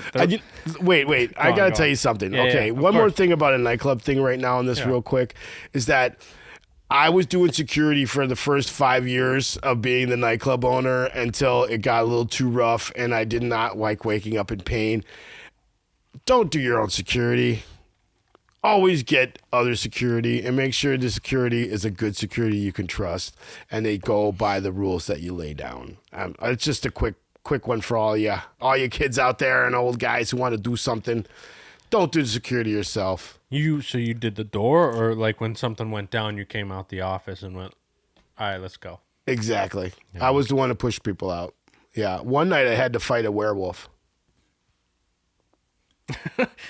You think I'm kidding? I'm not kidding. New Orleans has ghosts, entities, voodoo, vampires. You just going to say there's not a werewolf there? Was he transformed? He was transforming while I was fighting him. You want to hear the story? Yeah. Okay. This is a story of me fighting a werewolf in my nightclub in New Orleans. True story. Okay. Do you know anything about crazy strength? Like Michael Myers style strength? You know what I mean? Crazy strength, retard strength, cut it. When a mom has to pick up a car type shit. Yeah. Okay. Yeah, I got you. This is what I experienced. There was a gentleman. I had a courtyard. I had three levels of play in my nightclub. I had the first floor, I had the second floor, and I had the courtyard, besides a balcony on the second floor out front.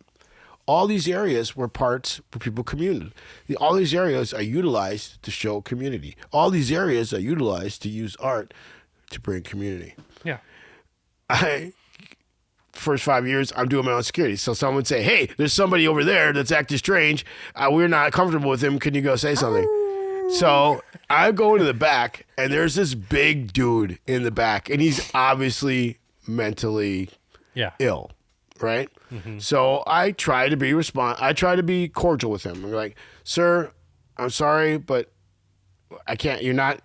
My thing was like, if you're not drinking, you can't be here. If you're not buying anything, you can't be here. Because I had free to get in a lot of times during the week. Unless there was a big show, it was always free to get in. But you had to buy something. Mm-hmm. It wasn't a 2-drink minimum, but you had to buy something. All right? Otherwise, you're using up my space, using up my water, using up my electricity. I had to draw the line somewhere.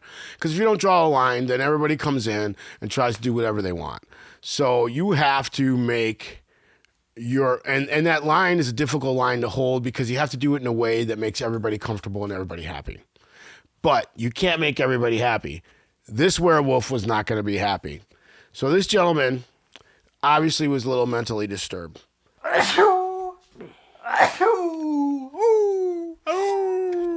So the battery just went out, weirdly enough, when he was telling a werewolf story, and he thinks that werewolves control batteries. So you can continue the story at, you were in the courtyard with the werewolf. Yes, so this is a story of how when I used to run security at my own club and one of the reasons why you shouldn't run security at your own club is because you might have to fight a werewolf. So this is in New Orleans. This just is a in New Harry's. Orleans, believe it or not. Okay, there's ghosts there. There's vampires there. There's zombies there. There's voodoo. There's all kinds of black magic going on. Who's going to tell me there's not a werewolf there, all right? So there's a gentleman in the courtyard of my club. This gentleman is obviously a little mental disturbed. He's interrupting the flow of the club. Customers have let me know they're not happy with his presence. So I try to gently escort this man out of my facility by saying, sir, I'm sorry, but you have to purchase an item to be able to stay here. This was always my go-to to get people out. If you're not buying anything, then I can't allow you to be here. So sorry. We do respect you. We want you to be here, but you also have to respect us and purchase so that we can continue to give this beautiful facility for everybody to enjoy. Anyways, this guy starts saying a couple irate things. He's sitting in his chair. He's looking at me. His eyes are bugging out. And at the time, the courtyard is dark, and it's just me and him, okay? And it's a long foyer, a long hallway to get to the first bar behind me downstairs, right? And at my bar, I always had 14 shows a week, 2 shows a night, 1 show upstairs, 1 show downstairs. How did you do that? You did shows with the same volume. So if I had a hardcore rap show upstairs, I had a punk rock show downstairs. If I had a 3-piece jazz band upstairs, I had a poetry slam downstairs. That way the audio would not interrupt each other's show. You can't have a 3-piece acoustic jazz band and a rap band on 1 floor away from each other because it's going to interrupt each other's flow. Vibrations mess with drummers and bass players. Vibrations mess with poets. Vibrations mess with artists if it's not their vibration. Anyways, so that night, I'm having a hardcore rap show upstairs and a punk rock show downstairs. I mean, my punkest of the rockest punk rock friends, right? So I'm in the courtyard. This guy's jumping his chair. His eyes are bugging out. I swear I feel like his body's getting bigger and bigger as this guy's approaching me. I'm realizing, holy crap, I don't think I'm going to punch this guy down. I'm going to have to wrestle this guy down, but I don't want to do it right here in this dark alleyway, basically, this courtyard where no one knows and I'm not going to be helped. So I start backing up while this guy is like swinging at me. And while he's doing that, he's literally starting to foam at the mouth. And I swear, I feel like I'm seeing hair bust out of his face and his eyes are getting bigger. And he finally got, I'm like batting his hands away and I'm backing up and I'm kind of like trying to yell at my punk rock friends like, hey, it's like me and this huge dude right here. I think I might need a little backup to get this guy out this building, right? So finally, right at the door of the bar, me and this guy start grappling. I mean, he literally grabs me. So I grab him in a grappling hold and I take him down to the ground and I'm holding him. I'm like holding his hands and I'm holding his body down so he can't like punch me, right?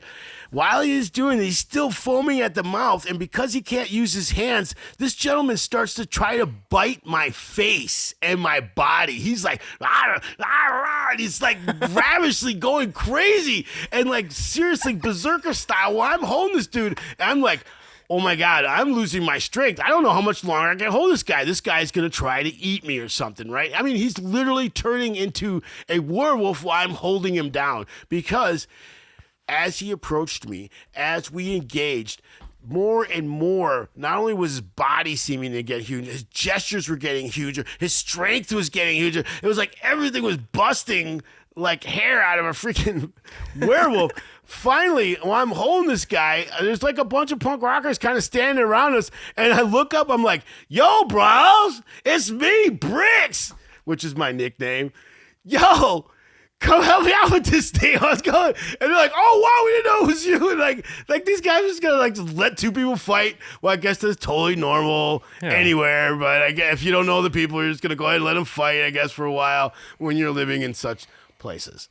So once they realized it was me, they all jumped in and helped and got this werewolf fight me. But I swear, people, that man was a regular at the back of the room, but at the front of the room, he was werewolf, and that shit was real. Oh my God. Yeah, well, you that said was it first. That was day 2. Yeah, that was day 2 probably. No, that was 2-3 years into it, and that's what got me to stop doing security. It was terrible. And if you're going to own something, know how to do it from the top to the bottom. I would sweep the floors. I would mop the floors. I bartended every Saturday night for 5 years. Why? Because I made like $800 in tips. It was sick. It was New Orleans. It was great. It was great. You want to be there anyways. I did. What was the craziest night ever at the club? Well, honestly, there's so many things that were so crazy that I really wish that I could say it, but I think it's more X-rated. But I got one for you. There was a moment where my office was always on this.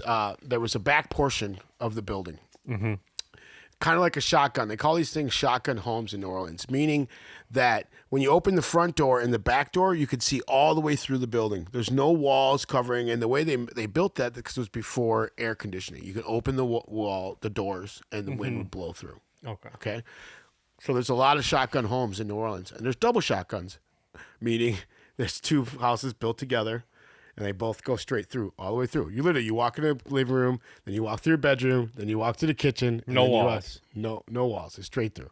There Just might be a room. Yeah. Just a giant room. Basically. Well, no, there might be a little split, but basically there's, usually there's a full room. There's not a full room. You walk through bedrooms. I mean, most of your close friends, you walk through their house to get a glass of water. They're boning their wife. You're like, hey, man. That's New Orleans for you. I'm just saying. Anyways, this is crazy. This is not X-rated, okay? So I had this beautiful office on the back balcony. I had a back balcony. It was my private sanctum. It was off the back bar. There was a huge balcony there. I restored the building. I restored the back balcony. I have so many cool pictures. We're sitting on the back balcony as I'm building it, and everybody's there because I'm like celebrating. I just laid this big old tin roll down the balcony, and so now it's all safe, but I don't have the railings up, okay? Oh, my God. And it's just us. It's our friends. Nobody's supposed to be able to get back there, okay? All of a sudden, some crazy college student just comes barreling through my door, and he's on the balcony. And off the balcony, I had this rain catcher, basically like a small a roof over the foyer or the hallway to the courtyard, right? So I had this roof. It was like a tin roof, but it was the corrugated plastic stuff because we had a Thai-themed, Asian-themed club because it used to be a Thai restaurant besides a jazz bar. I always kept it. I always kept it a jazz bar. I always kept it the same name because it was famous, and I wasn't messing with that. People thought, "Oh, you're gonna mess with it." I'm smart. I know how to work with the neighborhood. So this guy comes barreling through the door, and we're like surprised because we're all like, "Yay, we're having a great time! Brand new balcony!" And he just falls off the balcony, straight through the plastic ceiling, onto the concrete floor around hundreds of people, and his head is all busted open. He's bleeding, and we're looking down through the hole going, "Oh my God." This is what can ruin a nightclub. If you have too many calls from the fire department, the ambulance department, this can ruin anything. Once you get X amount of calls, you get onto a list with the police department as a nuisance business. Once you're on that list, you get less favoritism when they come around. "Oh, you're being too loud. Turn this stuff down, will you?" "Well, you're a nuisance place. We're sick of you, so here's a ticket." You know what I'm saying? So you always try what I would call keeping up the appearances. You always have to make the neighborhood happy and everything around you happy. You have to keep up the appearances so you can do what you really want to do, which is have a good time. Yeah, of course. Okay? So this guy falls through there, and he's like gonna die. He's like bleeding. So I would never call the police or call the ambulance. Why? Because two doors down, there was a restaurant next to me, and after that was Creo number 9. God bless Creo number 9. That was a firehouse. So we didn't have to call the paramedics if something bad happened. I would just run. I'd send the gopher, I'd send the bartender, "Run to Creo 9, tell them to come over here. Someone's been hurt." That way, it was never called in. I was never on a list. I got lucky. I knew how to live in the gray area. Anyways, this guy fell through. Everybody's walking around him. Somehow there's police there. And I just jump in the crowd, and I'm like, "Hey, you over there, stop. Don't move." I'm standing over this guy that's bleeding, And then the cops are like, "You over there, stop. Don't move." I basically tell the cops to stop because people are just like walking over this gentleman that I saw fall through my roof down onto hard concrete, and he's bleeding out of his body. I make the whole place stop. I get the Creo over here. They come to take care of them. I never heard anything about it. I thought for sure I was going to get a lawsuit or a family would come. What happened to my son? This or that. But I never heard anything about it. And I think it was because the person probably knew he was in the wrong.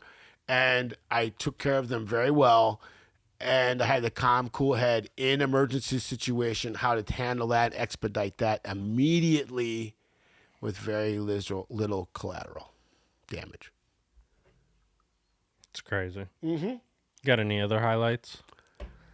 Oh, yeah. So, always, I don't know if you ever heard of this group called the Big Timers. They're from New Orleans. They had members in their band, Little Wheezy, Juvenile, Manny Fresh. Juvenile, the one that sang Jump On It? And who's the other Juvenile? Who was the guy who had all the money? The Hot Boys. You've heard of them. Hot Boys, of course. The Hot Boys. Yeah. Those guys used to come and hang out at my club. Literally. And in New Orleans, people don't treat famous people like, oh my God, there's a famous person. Honestly, that's why famous people love to come to New Orleans, because they can actually walk around in the city. They can go to the bar and sit down, and people won't even go and talk to them. They won't even run up to them like, hey, I want to, let me get an autograph, blah, blah, blah. Because there's this thing in New Orleans where people think that no matter who you are, what level you are, you're still a person. We're all the same. No one's better than anybody else. Like, I've never experienced that anywhere else in the United States. But in New Orleans, people they don't think they're better than anybody else. I don't care what level you are monetarily, how much fame you have. They treat you like everyone. So rich people get to our famous people, artists, and all these movie stars. They just go there so they can hang out. So all these people would always hang out at my club. I hung out with Silent Bob one day, all day long. I hung out with Garafini one day, all like for a long time. Gandolfini? Yeah, the mobster movie guy. Yeah. You know, yeah. I hung Sopranos. out with him. I hung out with Woody Harrelson for a while. I did a movie with John Travolta. You did a movie? Yeah, you were in it? so the movie companies came to New Orleans and everyone was getting in on the movie money, so I started being an extra, and I was in a movie with John Travolta. It's called A Love Story for Bobby Long. It's about Where are you at in it? I am in the college scene, and me and my ex-wife are in that movie, and we're both wearing backpacks, and I have dreadlocks at the time, folks. I had dreadlocks at the time, yo. And so anyways, if you watch that movie, it's called A Love Song for Bobby Long. And there's a scene where John Travolta pulls up at the college in this rusty old car. And if you think of yourself talking to a friend in a car and you see through the window and then you see through the other window and you see people walking by on the other side of the car, I'm one of those people next to my wife, and we're both wearing backpacks and we're like walking away. Yeah. So when I'm on the set, they're like, don't talk to John Travolta. You know, he's a big star. We don't want to interrupt him. And I was like, hell no. That's Vinny Barbarino. If Vinny Barbarino shows up, I'm going to at least give this dude a thumbs up and stuff. Awesome. So we're like on the set waiting forever. And he rolls up in the car. And they're like doing all their, movie stuff. And I look at him. I'm like, yeah. And he gave me the thumbs up like, yeah. I was like, oh my gosh, Vinny Barbarino just gave me the freaking thumbs up. That's hilarious. Yeah. That was So then did the club ever get used in a movie or show? Yes. I actually rented out for a couple movies. I used to turn movies away because they couldn't give me enough money to stop my shows. In a club environment, you have to book your shows 3 months in advance so you can promote. So everything's 3 months in advance. You have to get on that cycle. Everybody calls, oh, can I play next week? No, I can put you on to 3 months on Saturday because I know who you are, but I can't do it until then. Yeah. Because of your promotion cycle. So it was never enough. I'd be like, dude, you need to give me freaking 25 grand. You need to give me 20 grand. You need to give me 10 grand because I'm going to pay all my bartenders and pay the bands that were going to play that day. Yeah, exactly. Because you want to be here this weekend. So I was notorious. I didn't think anybody was ever going to do anything in my clubs. I turned all kinds of movies down because they wouldn't give me enough money.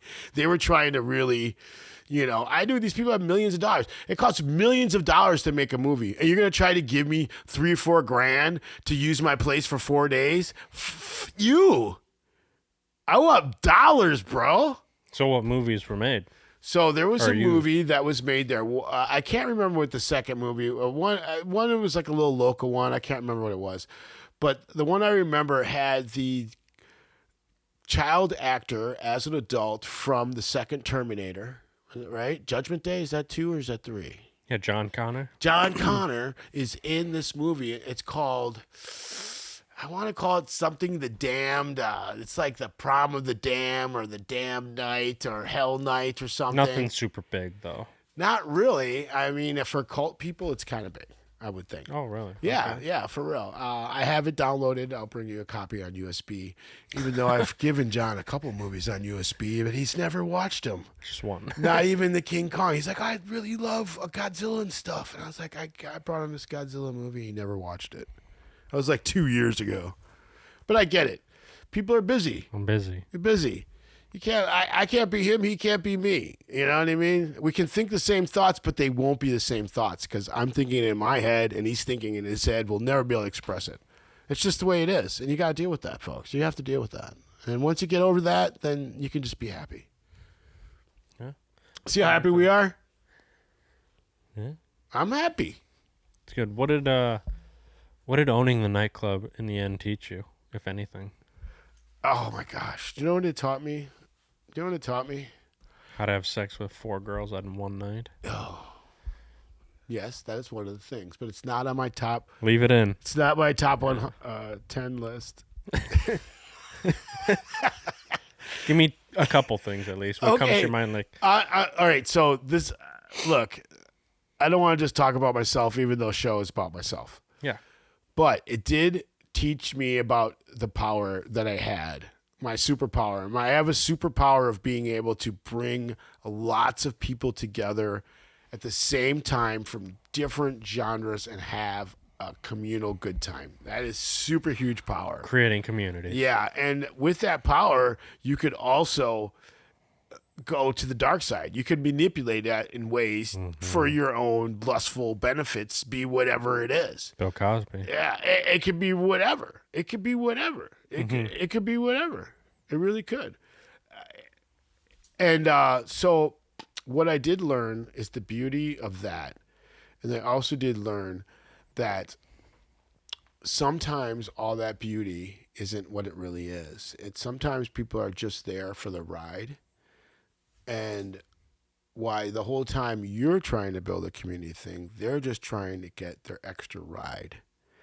And then when the ride isn't picking them up like it used to anymore, then they completely get off and they cancel you as anything.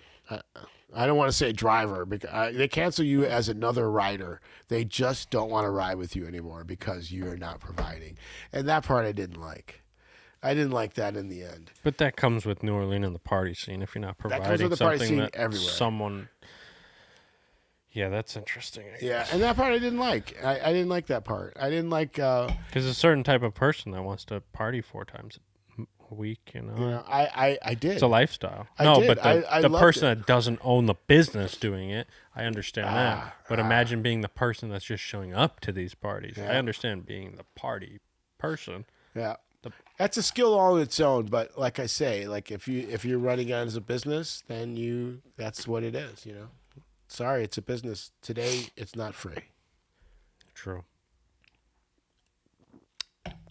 What else?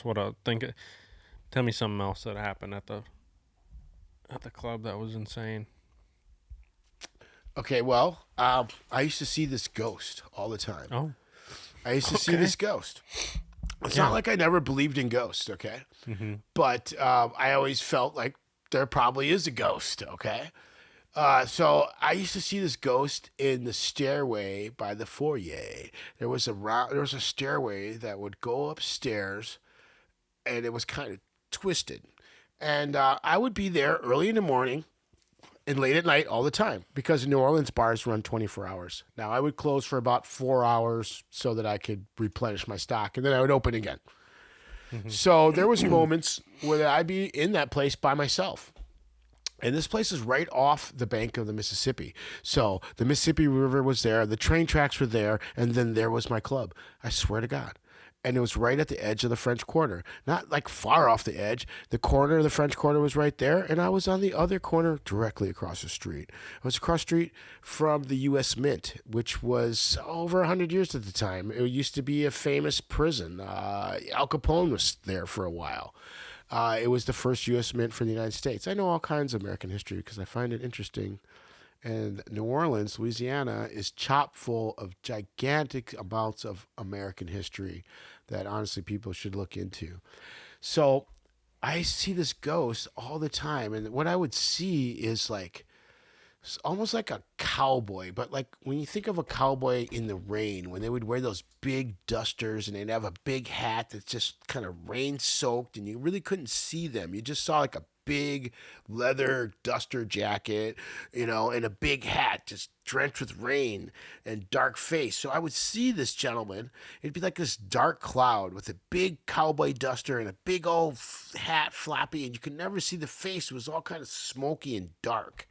And I would see him out of the corner of my eye or even straight forward from my lower bar out in the foyer in front of the stairs to go to the upstairs. And I saw him a lot. And eventually I was like, after the 20th time, I was like, this shit's real. I am really seeing this aberration, this entity sitting here. And so I would start going, hey, yo, I'm here, blah, blah, blah, don't trip me down the stairs or something. Like, I know you here and I know I'm here. So I would just try to break bread. So there wasn't a mischief thing to it. From it? The closest I was ever from it, I would say 5 feet. Like you turned the corner and it was there. It would be standing and then there. It went away. Or yeah, it was stayed? always in the same place. It always went away. Always went. It'd be there, and then it wouldn't just fade away. It would just be gone. It'd be standing there, it'd be gone. Stand there and gone. And it was always like the corner of my eye. And there was a couple of times I would catch it straight on, and then it'd be gone. It was You like never tried to talk to it? That's what I was saying. I would just like talk to the air, because I'd be coming in at all kinds of spooky hours of the night and the day. So I would just talk in the air like, hey, I'm here. That's crazy to think. What if New Orleans is so lively because of all that craziness, so they never want a dull moment where all the spirits can arise and take out? Like, imagine if it was quiet for a minute. All right. Do you think spirits show, like, it'd be crazy to think, okay, spirits aren't going to show up on the dance floor when there's 200 people, but at 2 a.m. when there's no one there, maybe they show up. Maybe. So we just party, so we keep. I had these mirrors upstairs. I used to tell people that ghosts would dance between the mirrors. They were the old mirrors from this old burlesque whorehouse, because this club used to be a whorehouse actually back in the days. Energies. Yeah. That's crazy. So, energy, yeah. Well, this is what I think about energy. So think of a vinyl record. Even think of a CD. Okay. So Nuts. you use something to implant a groove onto a laser implants a groove onto a CD, and a metal etches a groove onto a record. Now that etching records the sound by it touching this. Then you play it back by using a device that knows how to amplify and play that back. So when I speak, I am leaving a sound into whatever's in front of me. So if I'm talking in front of a rock, my vocal vibrations are leaving an imprint in that rock. I just don't have the record player that's sensitive enough to play that rock back so I can hear a dinosaur walking past it.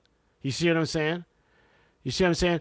So a Because it'd be laser... super, even if for that theory, let's talk about that really quick. Yeah. If you are talking at something, if it's even microscopic, because of the amount of, like if I talk like this It's or leaving this, it does leave something of some sort, Right. but at what, like... Do you have the thing to play it back? That's what I'm saying. You have to have the machine that can play back that microscopic Now, does the thing. walls have energy to capture imagery? Yeah, it's in there. What we're saying is stuck in that wall. But does it have image of us? That's what I'm saying. That I don't know. Because it's technically looking at us if it was sentient. Right. Or the right. universe is technically looking at us correctly, right? Correctly. Yeah.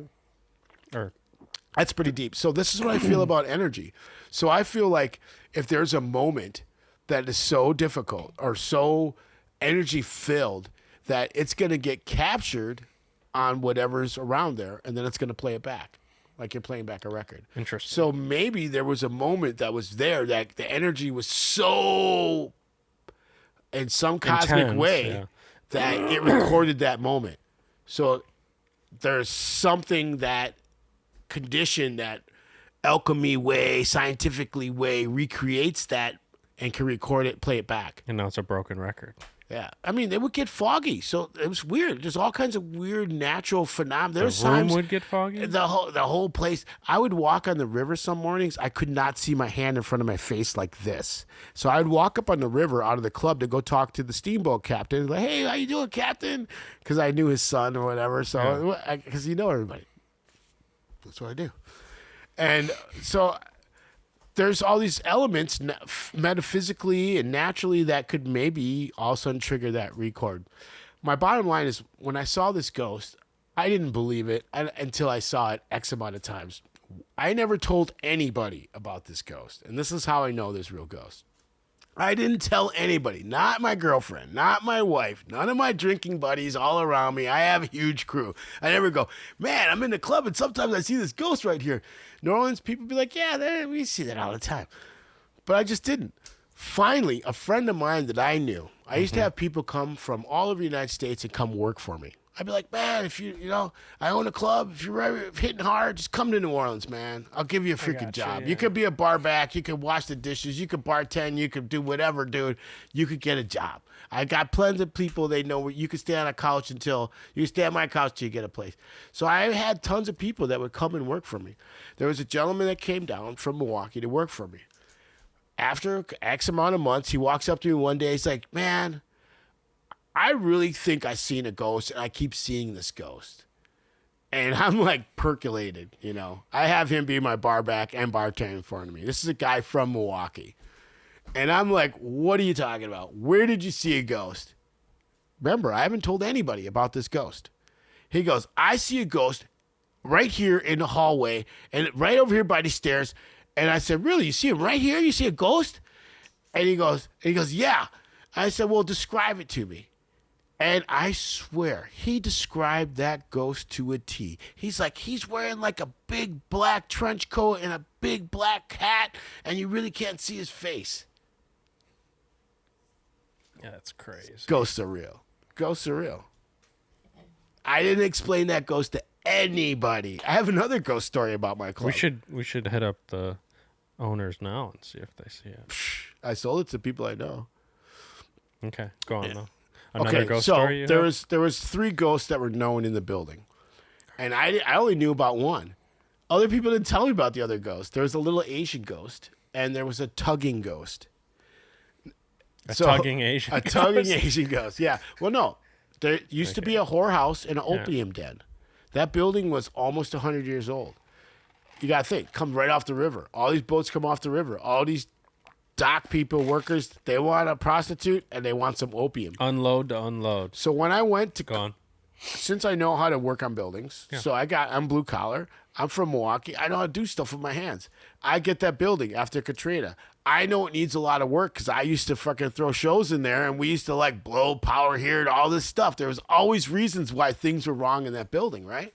So I go and I redo the whole building. I run all new electricity. I run all new plumbing. I put instantaneous heaters in that stuff so we don't have like a big water heater. We got heat right away. Everywhere you want to go, boom, boom. I modernize it like that, okay? Mm-hmm. While I'm doing that, I am chasing down this water line and this gas line right next to each other through the whole back of the building. The area where I have my back balcony where the gentleman fell off, and also where my I had an office, I had a supplies room, and then I had a playtime room. That's another story, ladies.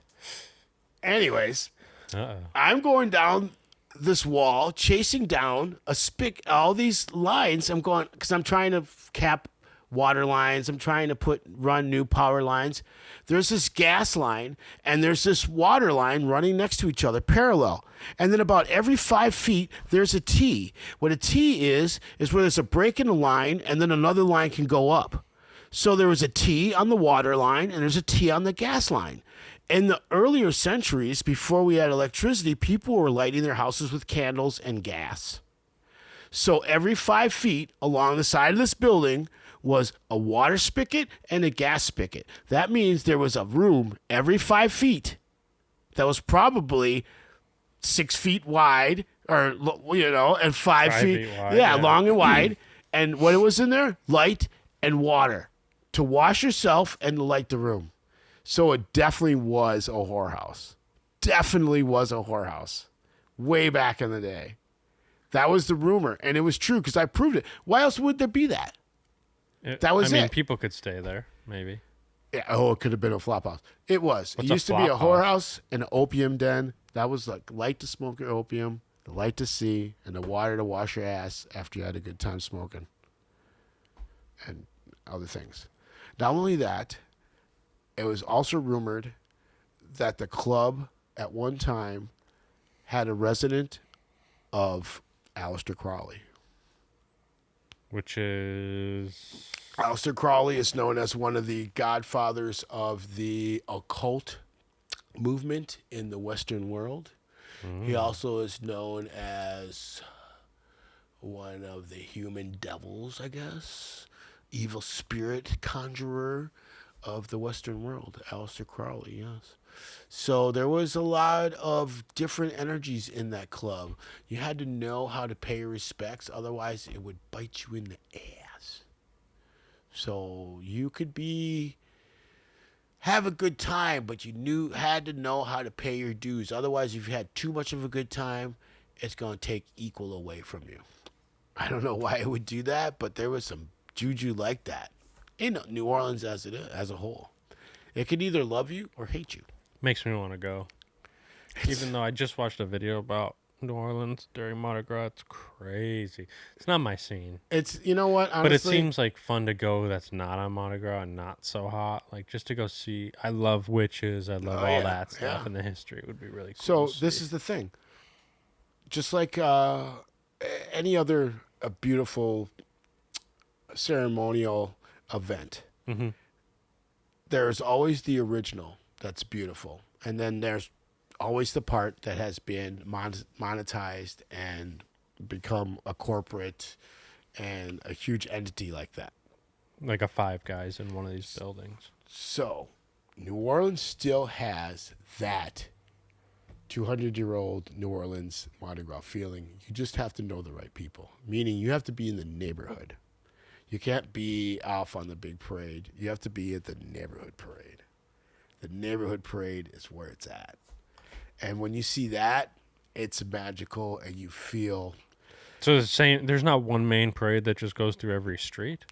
It's each block has their own parade? Yes. And there's multiple parades? Multiple like parades. Disney or something? It's multiple parades. Parade all every the time. day at 5 o'clock.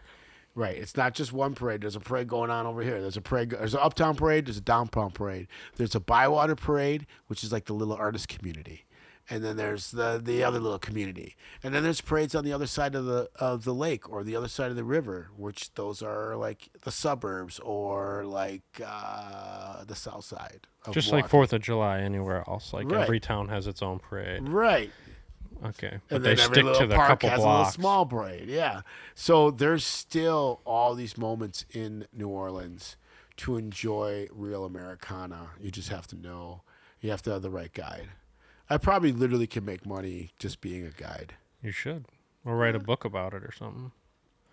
So then what led you to sell and leave? You're here now, so you're not in New Orleans anymore. I hit that ceiling again. I hit another ceiling. So I come from Milwaukee. I hit the ceiling in Milwaukee.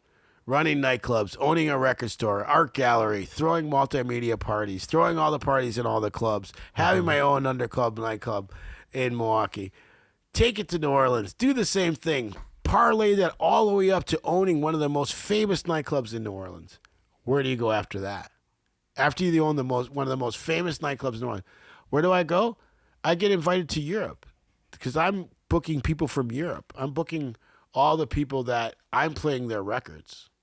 All these brothers, all these Africans, from Europe, from England, from Brixton and Camden. I'm playing their music, which is an echo from New Orleans. You know, it's an echo of the birthplace of American music is in the Delta. It is in America. So when that music went out, an echo came back, and it came back as electronic music and all kinds of other genres. You see what I'm saying? That's the echo of the soul music that came from the Delta, meaning blues music, meaning rock and roll.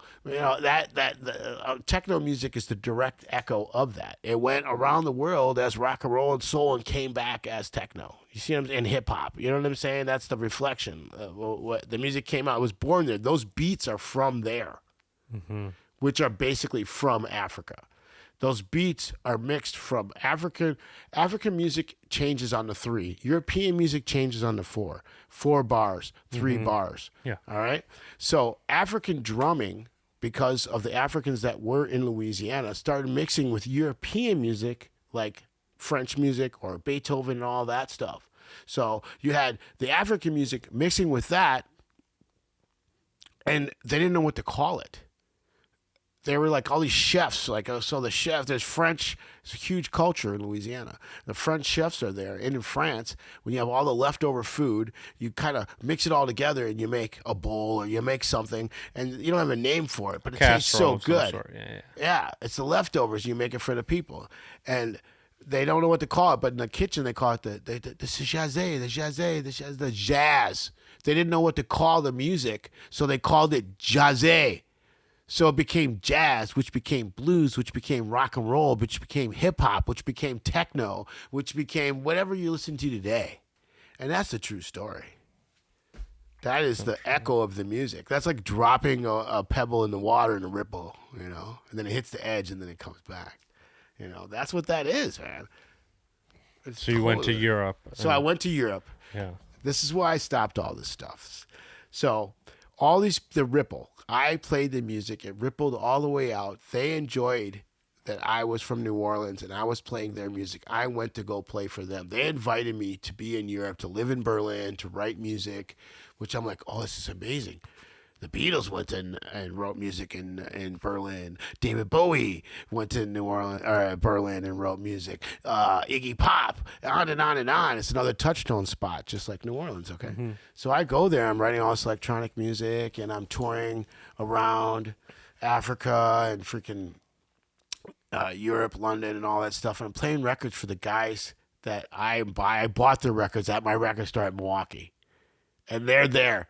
They're like, hey, Brahma Bear, play at our set. And I'm playing like on boats across the water, the river there in London. I'm looking at Big Ben, and I'm just so freaked that I'm here. I'm looking at that building, and I'm going, what is that? And they're like, that's Big Ben. That's how godsmacked I was, that I'm at my final top. I'm playing the records for my guys that I was buying their records for decades, playing their records for people, and I'm playing it for them, and they're respecting me. I was like, whoa, you're a soldier. You're the guy. Whoa, I can't believe you're doing what I'm like playing for the people that I'm playing their records for, And once I was there, I was just like, wow, I guess this is it. I don't need any more. I was so satisfied. I took that trail. I took that road. I call it the Dragon Road. I took the Dragon. I have all these little markers on that Dragon Road that brought me there. It's weird. It's another story as it is. But I'm there at the top. I'm in London playing for the guys that I've been playing the records forever, and they're expecting me and wanting me to be a part of their stuff. And I was just like, you know what? I'm good. I saw a couple of the things that was kind of like the whole Hollywood thing, Everybody thinks they're better than Americans, and we think we're better than them. But honestly, we're all the same. On my trip around the world, everybody has the same wants, fears, love, hate that everybody else has. They just speak a different language. We all feel the same, but we don't. For some reason, we're so divided that we can't figure out that we're all like have the same things every day. We all think the same thing, want the same thing. It's interesting, and so. It is very interesting. I'm there, and I'm watching my heroes all of a sudden be like Hollywood stars and like things I don't want to see, like things that I experienced in the club scene. And I was like, wow, it's all over again. So I'm at the top, and it's going to be this again? I'm going to do this again? Yeah, because it's just in a different place. So I shook that off, and I was just happy. I was like, wow, I made it to the top. I'm here playing. And I got documentation, man. I got pictures. I got flyers. You know what I mean? I got social media. There's me in front of the Brixton and freaking tube. And like, my name's Brix. And I'm sitting in front of the sign with my records and all that. Like, yeah, boy. You know what I'm saying? Like, I've got all the documentation. And it's all in my mind.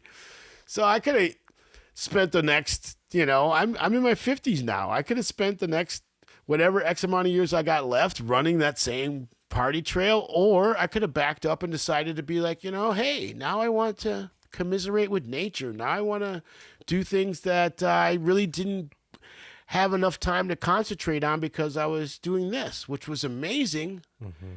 But I did it all the way to the top. Nowhere else to go. I guess I could be a star or something. I could have stayed there and been a star and a producer and then all this and that. But something told me, no, I don't want that anymore. I got all the way here. I got all the way from looking at these guys in the magazine in Milwaukee to actually playing their party in London. That was a pretty huge timeline, and all that stuff in between was amazing. Yeah. I was like, hey, sometimes you got to know when to bow out gracefully. Like, hey, that was great. Wow. So you're technically retired, but not retired. I am retired as a artist, as a DJ, musician artist. What you did for a career, you're done. I'm done for that, yeah. People try to get me to DJ all the time. You'll DJ my wedding, though. We already talked about this. No, I won't do that. You said you would. I did not say I would. You did. I lied. Just gonna let you know that. That's okay. I was lying. All right, yeah, we'll talk about that. I actually want a good DJ, so that's okay. Because the only thing I'm gonna play is like James. Here's James Brown one more time at the wedding. Hilarious. One more time, James Brown. Here you go. What do you want to hear? More James Brown, right? On the good foot. So I'm gonna segue completely different. What is one thing that is amazing about Milwaukee, and what is one thing that needs to be fixed? Wow. I was trying my best and this whole time not to swear, not to get political, not to have any points at all except for industry points. Because I don't want to pick a side. I'm so tired of being on the side. One thing I've been saying so much is community. But I feel like when you say anything, you pick a side. But those are easy questions. This I can do. But to everybody listening, I'm not trying to make this a moment as a side. But I'm going to give you my honest opinion of how I feel about Milwaukee. One thing I really, really love about Milwaukee is that the majority of people here don't really care what color you are. Now, it's a different age. When I was younger, there was moments where that was introduced to me where people cared what color I was. But I think that was just because that was just a moment in time and a growing moment. And because of what color I am, it's going to happen eventually. Now, let's say you were the opposite person. That would happen eventually also to you. But since this is America, it happened to me. I feel like the majority of the people here do not care about that. And I love that because I have friends from every kind of walk of life in this town. I really, really love that. I really love that. I could go anywhere in this town and feel comfortable. I really can. I can go up in the woods and feel comfortable. I like that about Wisconsin. I love that about Milwaukee. What I do not like about Milwaukee is that I can't park in front of my house without paying a permit.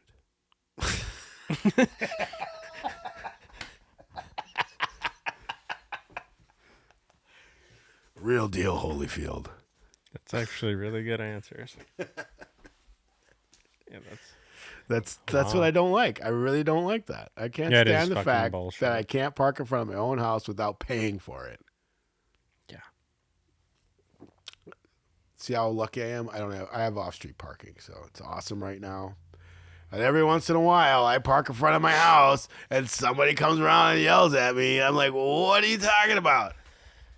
Wow. All right, let me do a commercial break really quick.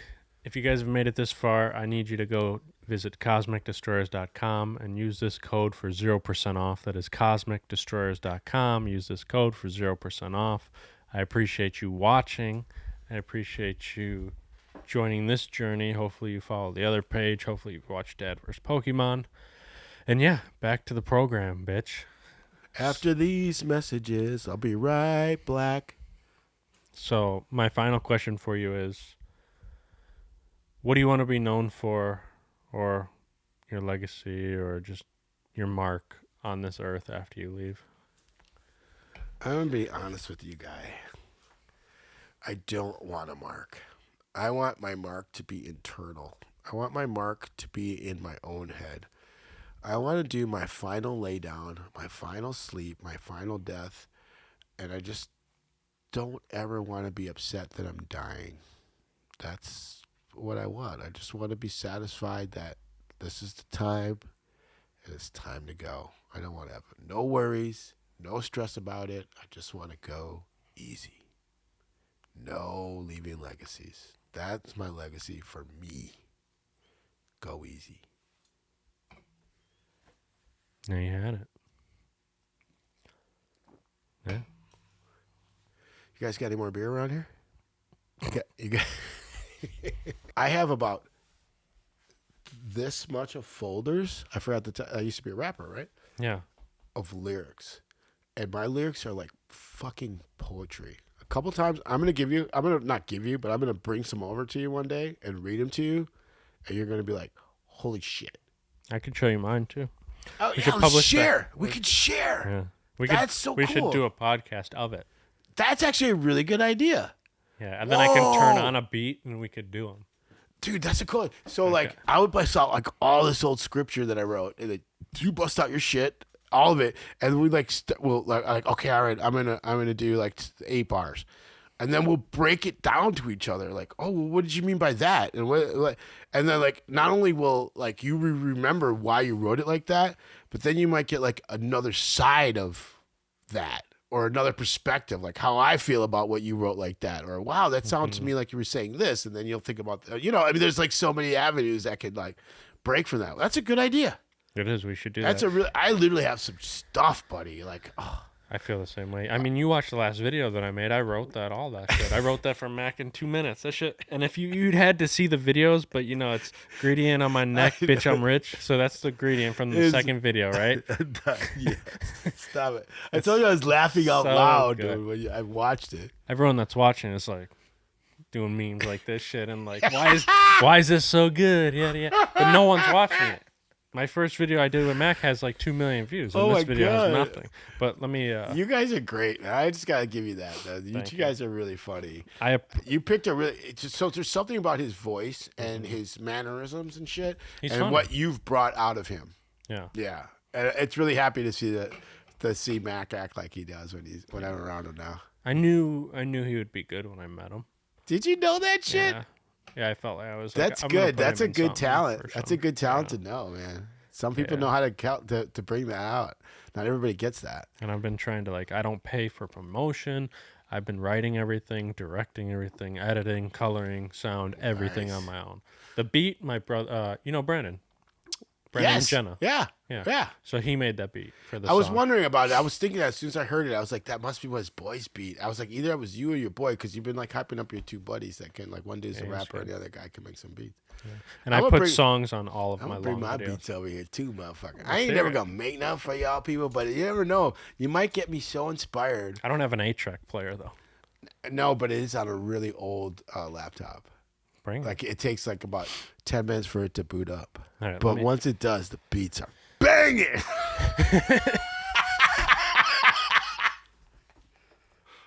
Dude, we can even have the old laptops and shit. Like, I think I can get the beat up. Hold up. And then we can just like totally riff and like, talk about like, wow, old technology, or like, damn, like I felt like this. And there's just so many avenues. It'd be funny, bro. Yeah, it's fun doing this shit. Producers who never made it. You know what I mean? Like a whole producer podcast. We're the guys who never made it. And all of a sudden someone hears the beat and then we're rich. And then I'm stuck in the party thing again, bro. I'm going to get you back. Can't keep bringing me back into this shit, Sonny. It's life. This You don't is know how I this is am. just what it I'm is. like a Frankenstein monster, bro. Like a werewolf. I like a werewolf. That's a true story, dude. Doesn't it still? Do you feel like I fought a werewolf or not? I mean, based what you saw, I don't know what you were under the influence of, but yeah. I drank a lot of alcohol back in the day. I never did drugs. A big, I hairy just motherfucker trying to bite you. Yeah. That's a werewolf. Yeah. And extremely I don't need to getting do a more and more 23 and ravenous. It's a werewolf. Yeah. That was a crazy. thing. But yeah, that's yeah, I always And it was a full moon that night too. That's why I thought it was like. And he's sitting in the corner, like dude he was trying scared. to hide from people. Bro, he was gonna eat somebody. He was gonna eat me. I'm not even. You didn't have video up yet for that? No, I did not. I think. Do you have recorded like VHS of my club security cameras footage? No. Okay. No. Just the back room. I had a the boom 74-minute. room No, stuff. I don't have any of that. Bullshit. No, I do not. Yeah. I have very artistic videos of me DJing.